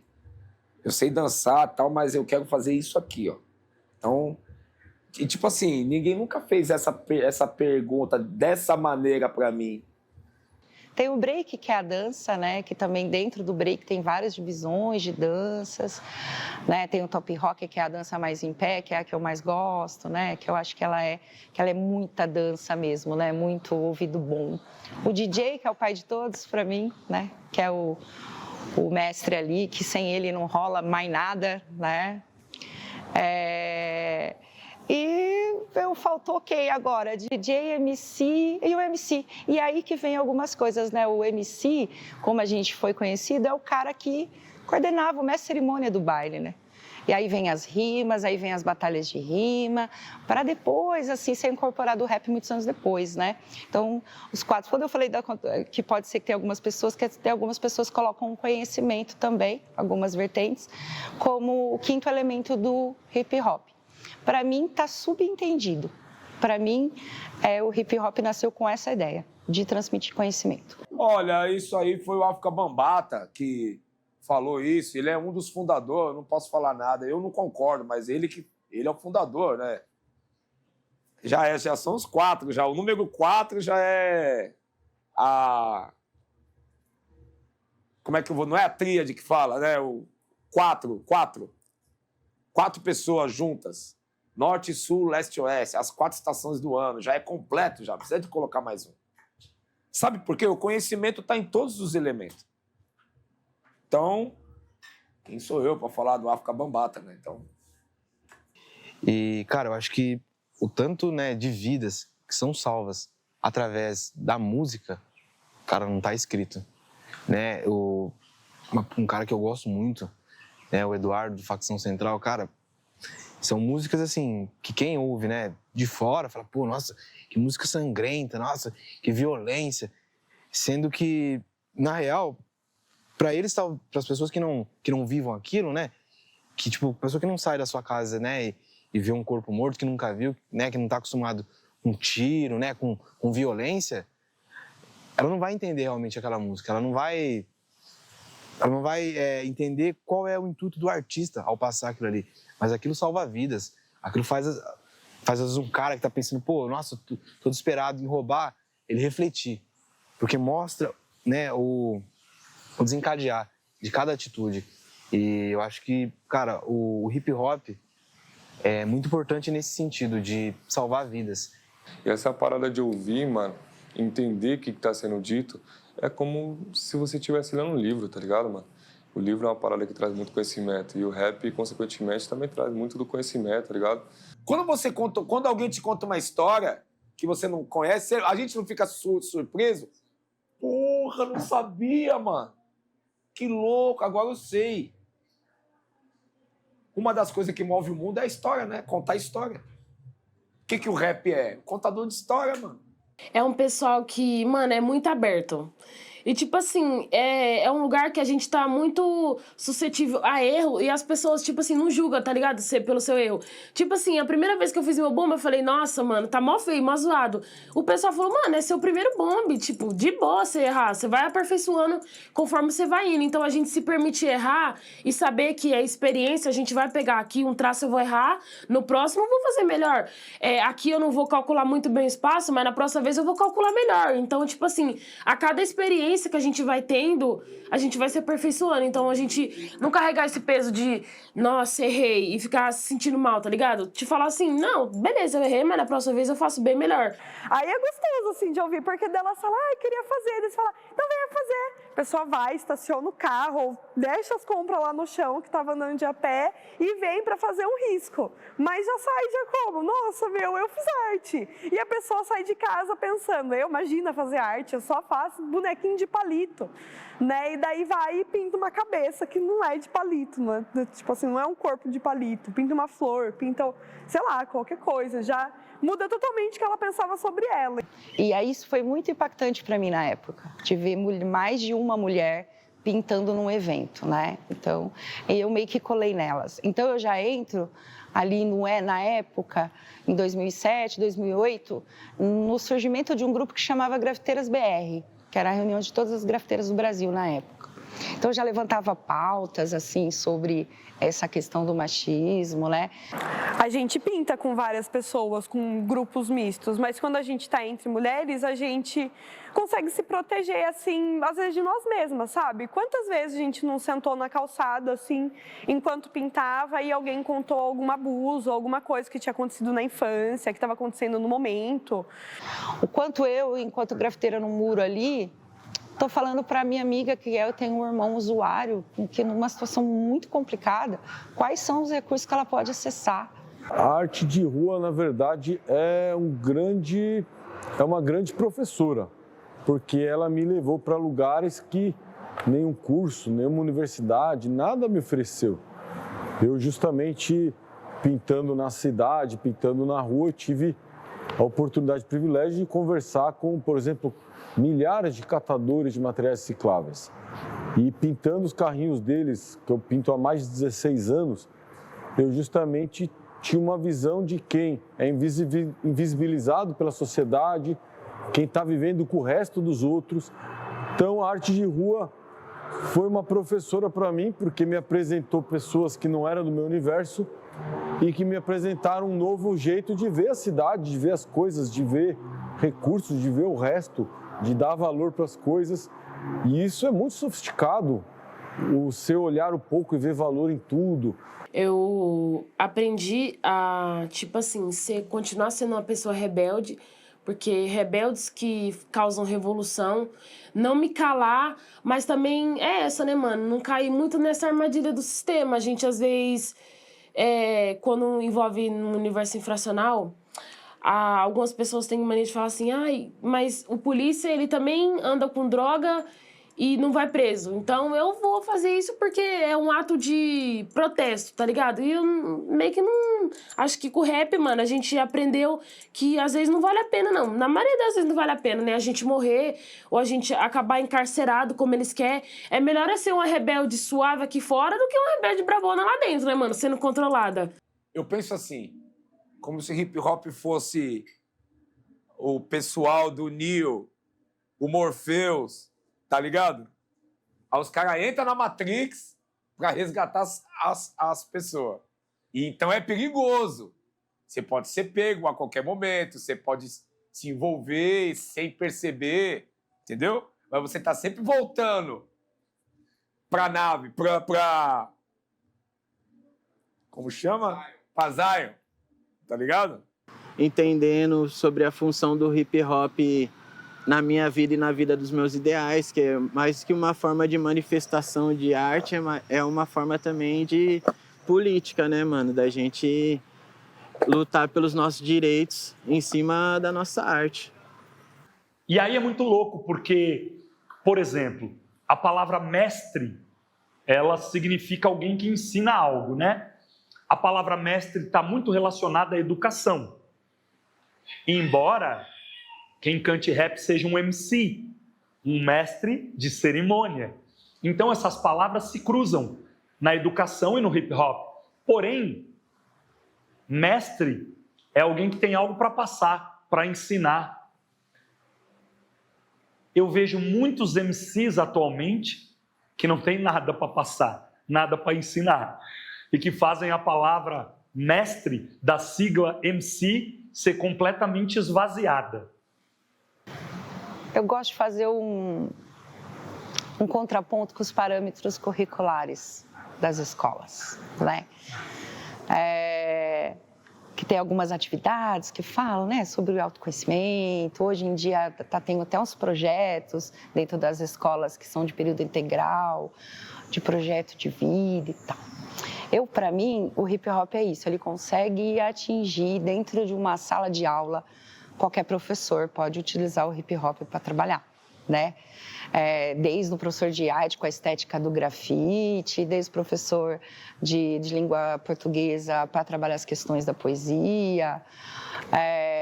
Ele cabe em todos os lugares, né? Em todos os lugares. Existem alguns espaços e algumas falas que eu já ouvi em alguns grupos, principalmente por quem coordena e não pela vivência dos educadores, mas eu vejo que o hip hop, a galera quer impor hip hop nas instituições e dentro das...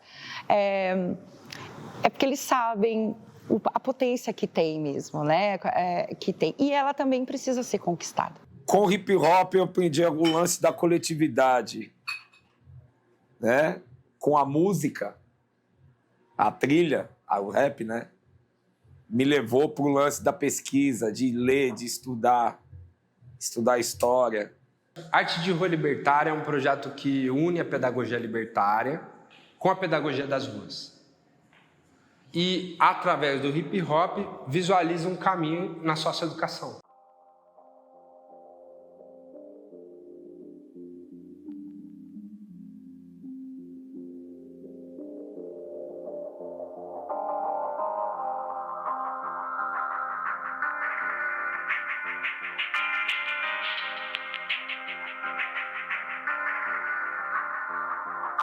Oromilá jogou seus búzios para ver que futuro ia ter a ave que enfrentou Oxóssi. Índio guerreiro que era justo, que era forte, que pra defender seu povo tinha apenas uma flecha em sua posse.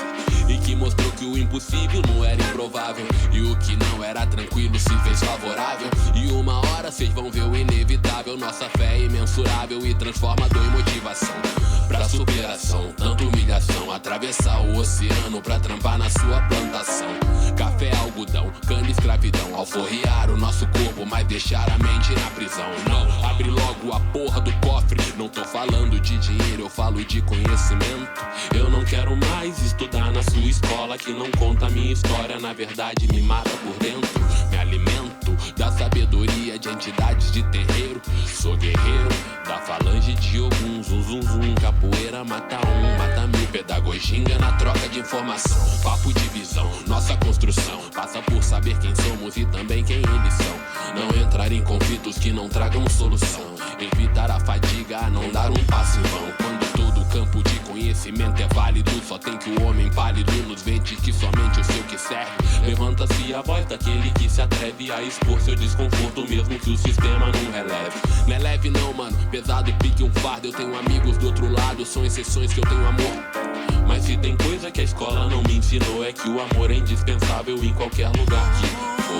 Minha percepção de mundo diz que nós mesmo não vendo nada em volta, nunca estamos sós. Faço minha oração, peço forças pro meu guia e que ele não me abandone nas lutas do dia a dia. Exatamente, eles vão criando várias formas, porque poderia ser totalmente diferente, mas não. Vai condicionando o ser humano até ele entrar nisso e daí parar nisso.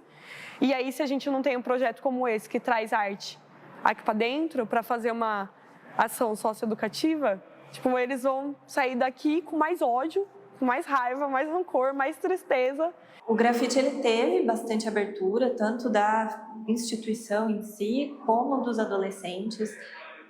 O grafite, ele dialoga com muita coisa, né? Então, a partir do grafite, a gente pôde conversar sobre muita coisa com esses adolescentes. O projeto Arte de Rua Libertária, ele começa no sistema penitenciário, de regime semiaberto. Cara, quando eu tive a oportunidade de participar do grupo de grafite, para mim foi realmente uma válvula de escape. Foi uma coisa que realmente eu não esperava que fosse acontecer no tempo que eu estava ali. Porque é uma prisão, né? O nosso corpo está preso ali, a nossa mente está presa.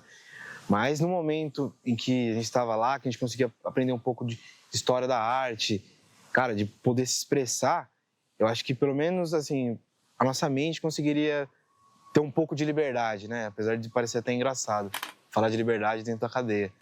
Mas, cara, eu acho que uma coisa que eu sempre acreditei era no poder da educação e da cultura. E, né, essa oportunidade que eu acho que foi talvez única, né, para mim e para as pessoas que tiveram a oportunidade de estar lá, é o que realmente teria algum efeito de mudança nas pessoas ali dentro. Acho que é a reflexão. E na época a gente desenhou uma metodologia pensando na construção. Essa metodologia ela foi implantada nesse projeto que aconteceu na Fundação Casa, né?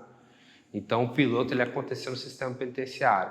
Eu falo por mim mesmo, né? A situação que eu passei lá, cara, tinha dia que eu ficava desesperado, que eu não sabia o que fazer, não sabia quanto tempo eu ia ficar, né? Se ia sair amanhã, se ia sair daqui tantos meses, mas aqueles minutos ali, eles foram essenciais para mim refletir também como ser humano, que não quer dizer que por eu estar ali dentro, a minha vida acabou.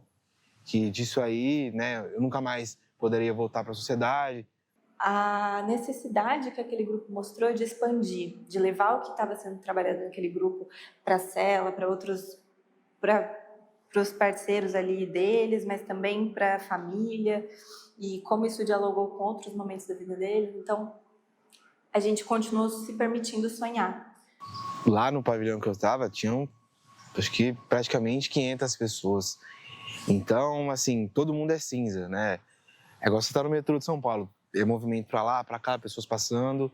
E esse cara aí, que no caso eu comecei a trombar e conhecer no grafite, no dia a dia, a gente já passou a ter outro tipo de relação. Eu já sabia o nome dele, já sabia, né, que ele gostava de arte. A gente passou a ter algo em comum ali, né? E aí ele passava já era totalmente diferente. Um cara cinza já passou a ser alguém que já era diferente. Oi, e aí, beleza, mano? E aí? E hoje, você vai? Vai, né? E aí, teve uma vez que eu tive atendimento com um advogado, não consegui ir. Ele olhou, você não foi lá, foi mó da hora hoje e tal, tipo, e me contou, me mostrou o grafite que ele fez. Para uma cadeia deixar você fazer um grafite dentro dela, junto com os presos, em pleno 2022, que foi um governo de extrema-direita, e pinte Paulo Freire e Milton Santos, que são referências progressistas, foi uma falha na Matrix. Não tem outra explicação, foi uma falha na Matrix. Lá dentro, esses momentos, né, de grafite, de inserção de arte, eu pude recuperar, né, a minha ideia, né, de pessoa, de quem eu sou mesmo. Quando eu tive a oportunidade, de ver sobre Milton Santos, cara, estudar um pouco da história do grafite, ver sobre os irmãos lá, né, os grafites de São Paulo. Acho que isso aí conseguiu me trazer a memória de quem eu sou, né, de que aquilo ali para mim não é o fim, né. Eu não tô exatamente no fundo do poço, né, eu ainda consigo ver luz, né. Acho que, cara, isso aí realmente foi luz lá dentro, foi o que me trouxe a reflexão de que eu ainda sou o Alexander, eu ainda era o Alexander, mesmo estando lá, né? Que independente do lugar, eu ainda era eu. Esse projeto, ele abriu uma porta para que a gente conseguisse recurso para entrar com um projeto ainda maior, com circulação de artistas, né? Exposições, rodas de conversa, um projeto com uma sistematicidade maior aqui dentro da Fundação Casa. Que bateu, que eles realmente entenderam. A gente foi construindo, junto com a exposição, diversos momentos, diversas falas, trocas, perguntas, em que eu tentava e procurava deixar mensagens e ver se eles iam captando e absorvendo, para justamente depois a gente conseguir construir um mural coletivo. O projeto, ele valorizou muito a construção de vínculo com os adolescentes, de produzir ali um processo grupal que de fato fizesse sentido, mesmo para aqueles adolescentes que pudessem ir em 1, 2, 3 encontros. Eu não preciso ganhar dinheiro fazendo grafite, mas eu posso fazer grafite enquanto uma forma de eu me reconhecer nele. É claro que se a pessoa tem um puta talento, ela pode, de repente, se descobrir nessa profissão e ser algo muito maravilhoso. Mas a gente não precisa monetizar a arte. A arte, ela tá aí para dar vazão à nossa existência, para atingir aquilo que é inatingível. Porque às vezes a gente não consegue expressar com palavras. A gente expressa num desenho, a gente expressa fazendo uma atividade que parece ser boba e quando você vê, você tá falando sobre. Então a arte, ela aparece o tempo inteiro, porque ela dá conta daquele que a gente não consegue alcançar, né? Esse projeto ele tem um cronograma que prevê uma contextualização histórica do movimento hip hop e do grafite enquanto um elemento desse movimento. E aí, a partir disso, a gente constrói algumas oficinas sobre técnica, né? Sobre sticker. Fizemos alguns grafites já internos nessa unidade. E aí a gente recebe aí um artista convidado no final do módulo, expõe algumas artes desse artista, né, junto aos adolescentes. Eles entram em contato com a arte desse artista. A partir dessa arte, eles pegam ali o sketchbook, alguns esboços e direcionam aí a possibilidade de realização do painel. E acho que durante a produção do painel a gente foi dando novos sentidos e significados para cada palavra, para cada frase, né, junto com os adolescentes. Trazer arte de rua para dentro desse espaço, para mim, é transformador, porque eu acho que é um espaço que a rua precisa entrar, né? Então, é o lugar da arte de rua acessar essas pessoas, né? Porque a arte de rua, ela tem uma função social muito importante, ela tem um lugar de resistência, né? Então, a gente falar de coragem para existir, de vontade de caçar a própria história, é justamente a essência do hip hop, né? De você construir a sua própria identidade, de você não se render para um sistema que produz opressão, que produz desigualdade socioeconômica, que produz tanta violência e violação de direito. Então, trazer a arte de rua para dentro de um espaço que é justamente o antagonismo da rua, né? Que é a privação da liberdade, é um movimento de resistência. Para mim é muito gratificante ouvir como os adolescentes conseguem se sentir tocados pelo processo, né, de pegar a tinta, colocar lá na parede, de construir as cores, de entender o processo de elaboração, produção, finalização do painel, porque o processo é o que importa, né? Não o resultado. Então eles conseguiram entender isso, que é um processo construído lentamente, assim como muitos outros âmbitos da vida. Desde ontem eu justamente comecei a separar obras de arte que eu pudesse trazer, que fariam sentido para essa exposição. Mas ele viu a tela que eu tinha escrito aquilo, que daí eu escrevi no final, bastava morrer, tipo, pra nunca mais, sabe? E aí ele ficou, putz, minha mãe... Ai, droga, cara, eu sou muito chorona. A minha mãe teve depressão e tal, né? Ela pegou isso, tipo, como se fosse uma coisa que a gente pegasse, né? E não desenvolvesse. Aí um moleque tava filmando na quadra, ele, tipo, perguntou, mas que significado que tem coragem para escrever essa sua pistola? Aí eu falei pra ele, né, coragem para existir, tem que ter coragem para existir, pá. Aí você, todo mundo existe. Aí eu falei pra ele, tem gente que tem depressão, quer se matar, quer sumir da vida, quer morrer. Aí tem que ter coragem para poder existir e lá pra frente conseguir caçar sua própria história, de mudar de vida, sofrer a depressão e caçar uma nova vida, uma nova trajetória para você, para não ficar naquele grupo, assim.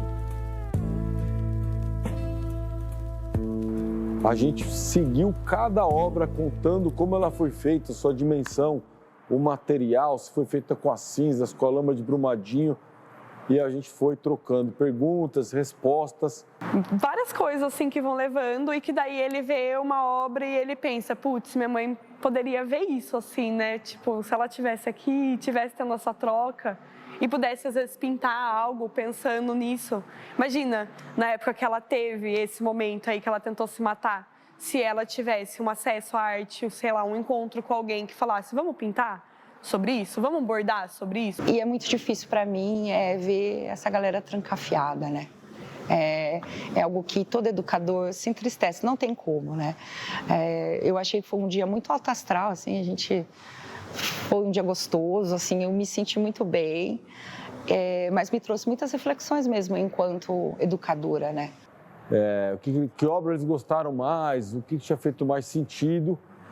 E aí alguns deles começaram a falar do cacto, a importância do cacto, do megafone, da mensagem. E eles se enxergaram como cacto. Falaram, a gente é o cacto, vamos fazer... vamos fazer 2 com uma mensagem? Não, vamos fazer vários, porque são vários cactos. São crianças, eu me vejo nesses moleques, tá ligado? A leveza, a brincadeira, um pintando o cabelo do outro, sabe, mano? Nem parecia que a gente tava aqui dentro, mano. Isso acho que é o mais doído de tudo, é isso, né, mano? É saber que os moleques vai sair daqui, vai pro convívio e vai ficar naquela chapação, sabe? Coisas que eles não gostam de fazer. E aqui foi um momento deles... Aqui foi um portal, tá ligado? Eu vejo aqui como um portal. Eles entraram num portal, experienciaram isso e vai voltar pra vida real, tá ligado? Meu sonho é estudar, ter uma casa, uma família. Se eu fosse mágico, não existia droga, nem fome e nem polícia. Tenho fé.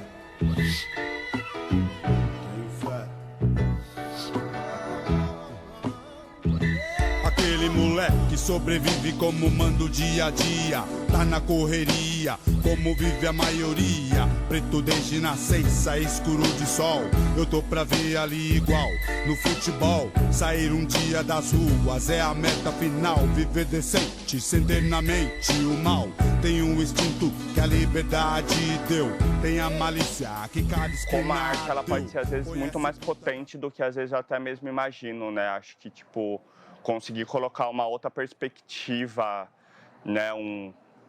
Ampliar mesmo a visão, acho que, desses adolescentes, assim, que, né, às vezes vivem uma coisa só e, né, passam algumas horas com a gente, tipo, saem falando que querem fazer isso, que, tipo, isso transformou eles de alguma forma.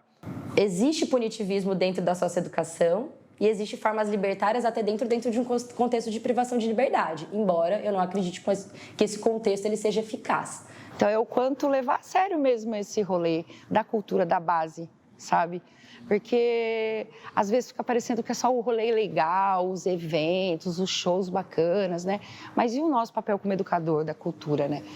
E tem alguns que traziam falas que me emocionavam muito, do tipo, eles sentavam do meu lado e perguntavam que eles precisavam fazer para trabalhar com a gente, para fazer parte. Pô, quando eu sair daqui, quando eu fizer 18 anos, eu posso fazer parte? Eu posso vir um dia?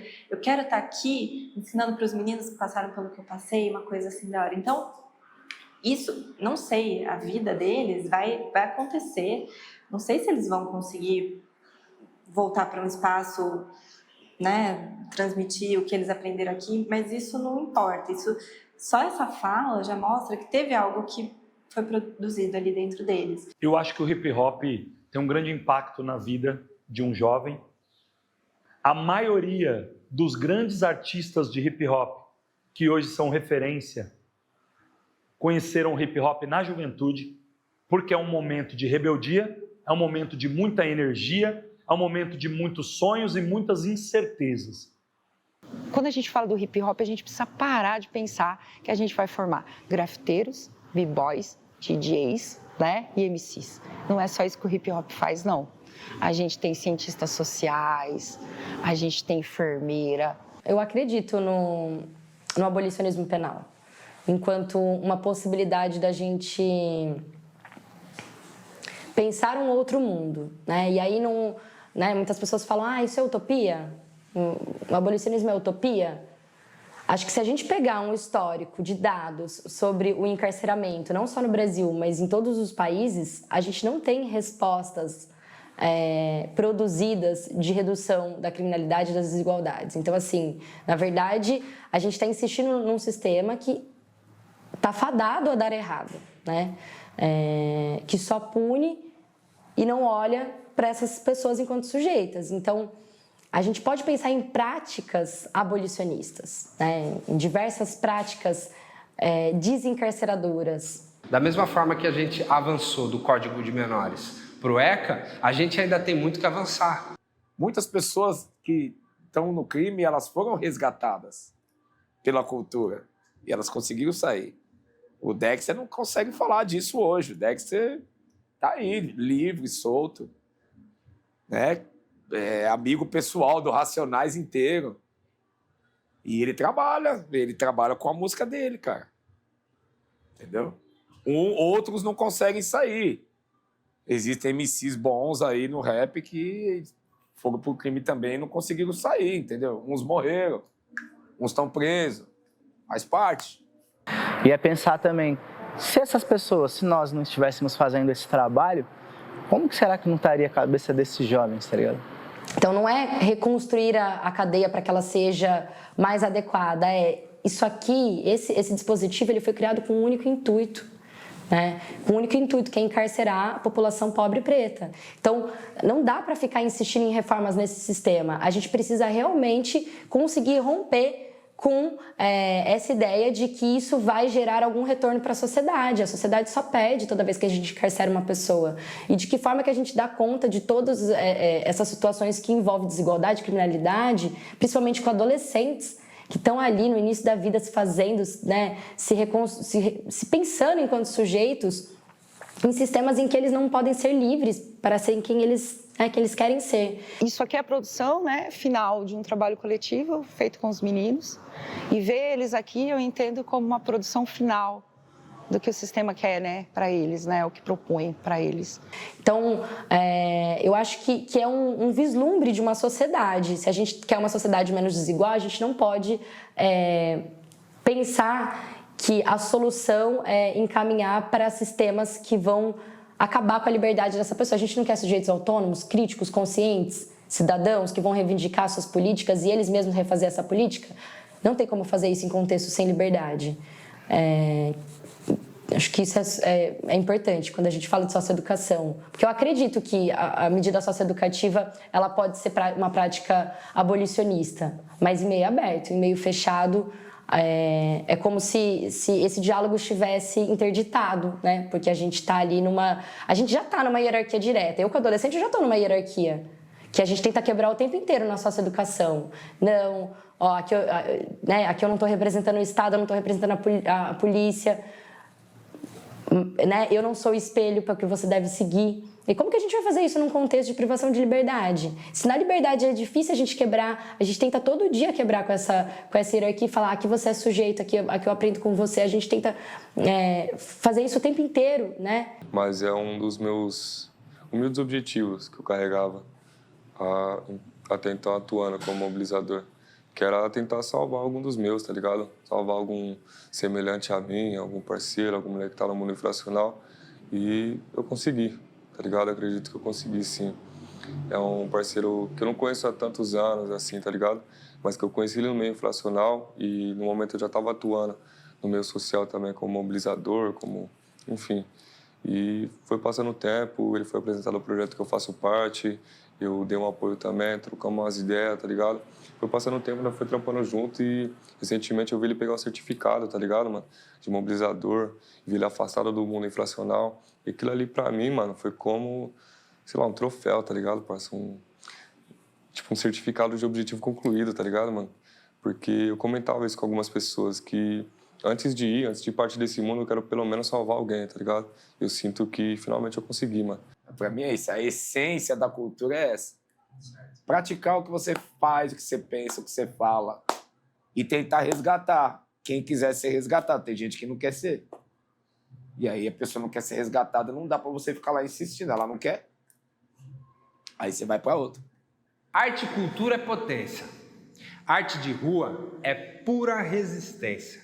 O funk é a visão dos cria-maloqueiro, que mesmo com um pouco estudo, dá aula o dia inteiro. Com a batida do atabaque vem na melodia, fazendo a sua história muito além do pia. Com o mic na mão, o ladrão de atenção te toma de assalto em cima do palco. Quebrada tem voz e muito talento. Por isso, é preciso reconhecimento. Sem corrigir, sem querer empacotar, tipo, pedir para conjugar o verbo, tem jeito certo de falar? O jeito certo é aquele que comunica de forma sincera e direta, te explica. É poucas ideias para esse sistema. E é sobre isso que diz o poema. Responsabilização e a violência do Estado foi posta em questão. Direito à saúde, moradia, educação, está lá escrito na Constituição, mas como um ou uma, menor de quebrada, invisibilizado ou invisibilizada, tem acesso aos seus direitos. Não pode andar no centro, no mercado, suspeito. Aponta os seus defeitos, mas adolescente revoltado está errado. Já é maior de 12, tem que ser responsabilizado. Mas os exemplos que ele vê? Abuso na polícia e no poder, desvio na saúde e no lazer. Quem que é responsabilizado por tudo isso aí? Desemprego? Vários por cento. Bolsa Família era o seu sustento. Agora cortou. Dá seus pulos. Arruma um trabalho, seu vagabundo. Falar é fácil para quem não vive na pele. A mão que acaricia é a mesma que fere. Me gera revolta ver todas essas fitas. O que eu posso fazer se isso me irrita? Eu corro, me movo, eu não fico parado. Eu sou muito intenso para ficar calado. A arte é a arma, eu tomo de assalto. Sabedoria é a meta, de fato. Difícil não ser contraditório. Às vezes complexo, às vezes simplório. Mas esse é o nosso trabalho. Ele nasce no meio de uma contradição. Mas não é por isso que eu não coloco meu coração. Amo o que faço.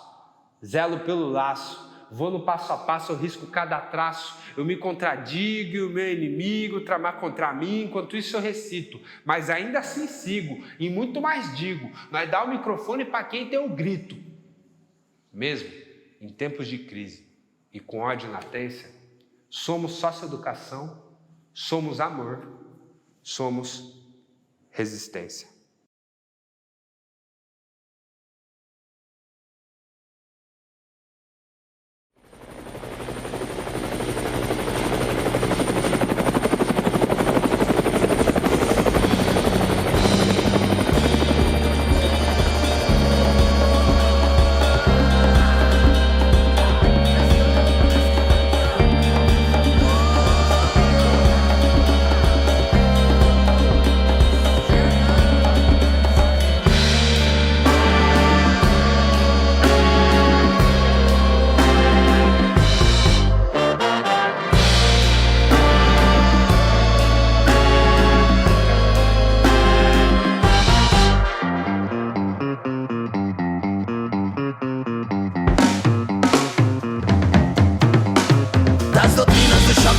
apenas o shopping center. Novas mentiras caindo por terra, velhas verdades vivendo na seca. Fones de ouvidos que filtram palavras na nossa mente. Aumente o som, coração, tambor, libertação.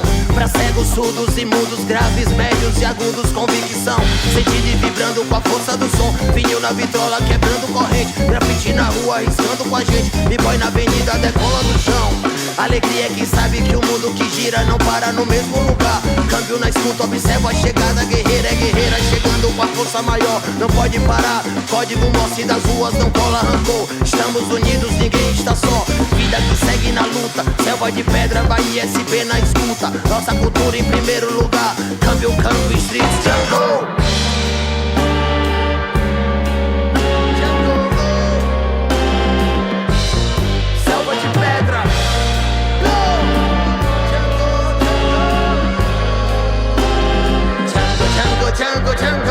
Segura a mão, se segura na minha mão, união.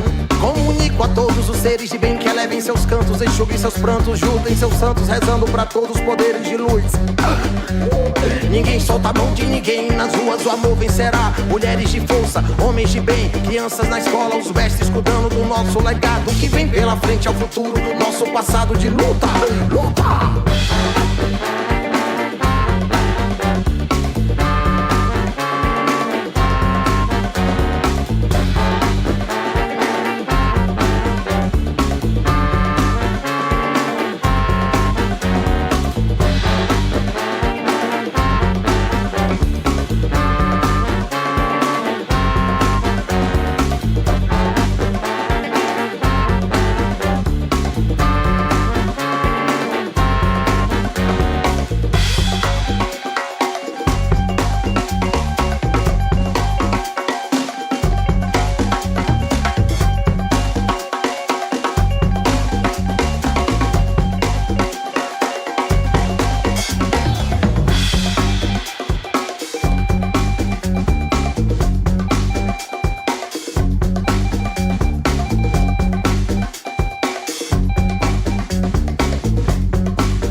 Pra sonhar é preciso gostar.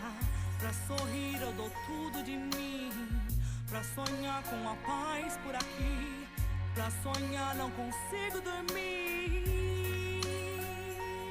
Se eu fosse ir nessa manhã, queria que soubesse um pouco de mim. Meu coração só Deus conhece. Uma mina normal, com qualidades e defeito. Uma perda fatal é que me fez ser desse jeito. Aí, uma só, uma tatuagem no braço. E tem que ter base própria, o meu olhar de cansaço. Eu não queria ter pra escrever lá dentro de mim. Tenho sequela assim, traumas de um passado ruim. Guerreira, solitária, autoritária por nascença. Cada volta é um recomeço, um arremesso, a recompensa. Um dia vem passar o bem sem olhar a quem e verá que mais tem Deus pra te dar que diabo pra tirar. Pra quem duvidou, me criticou. E seja quem for que desacreditou,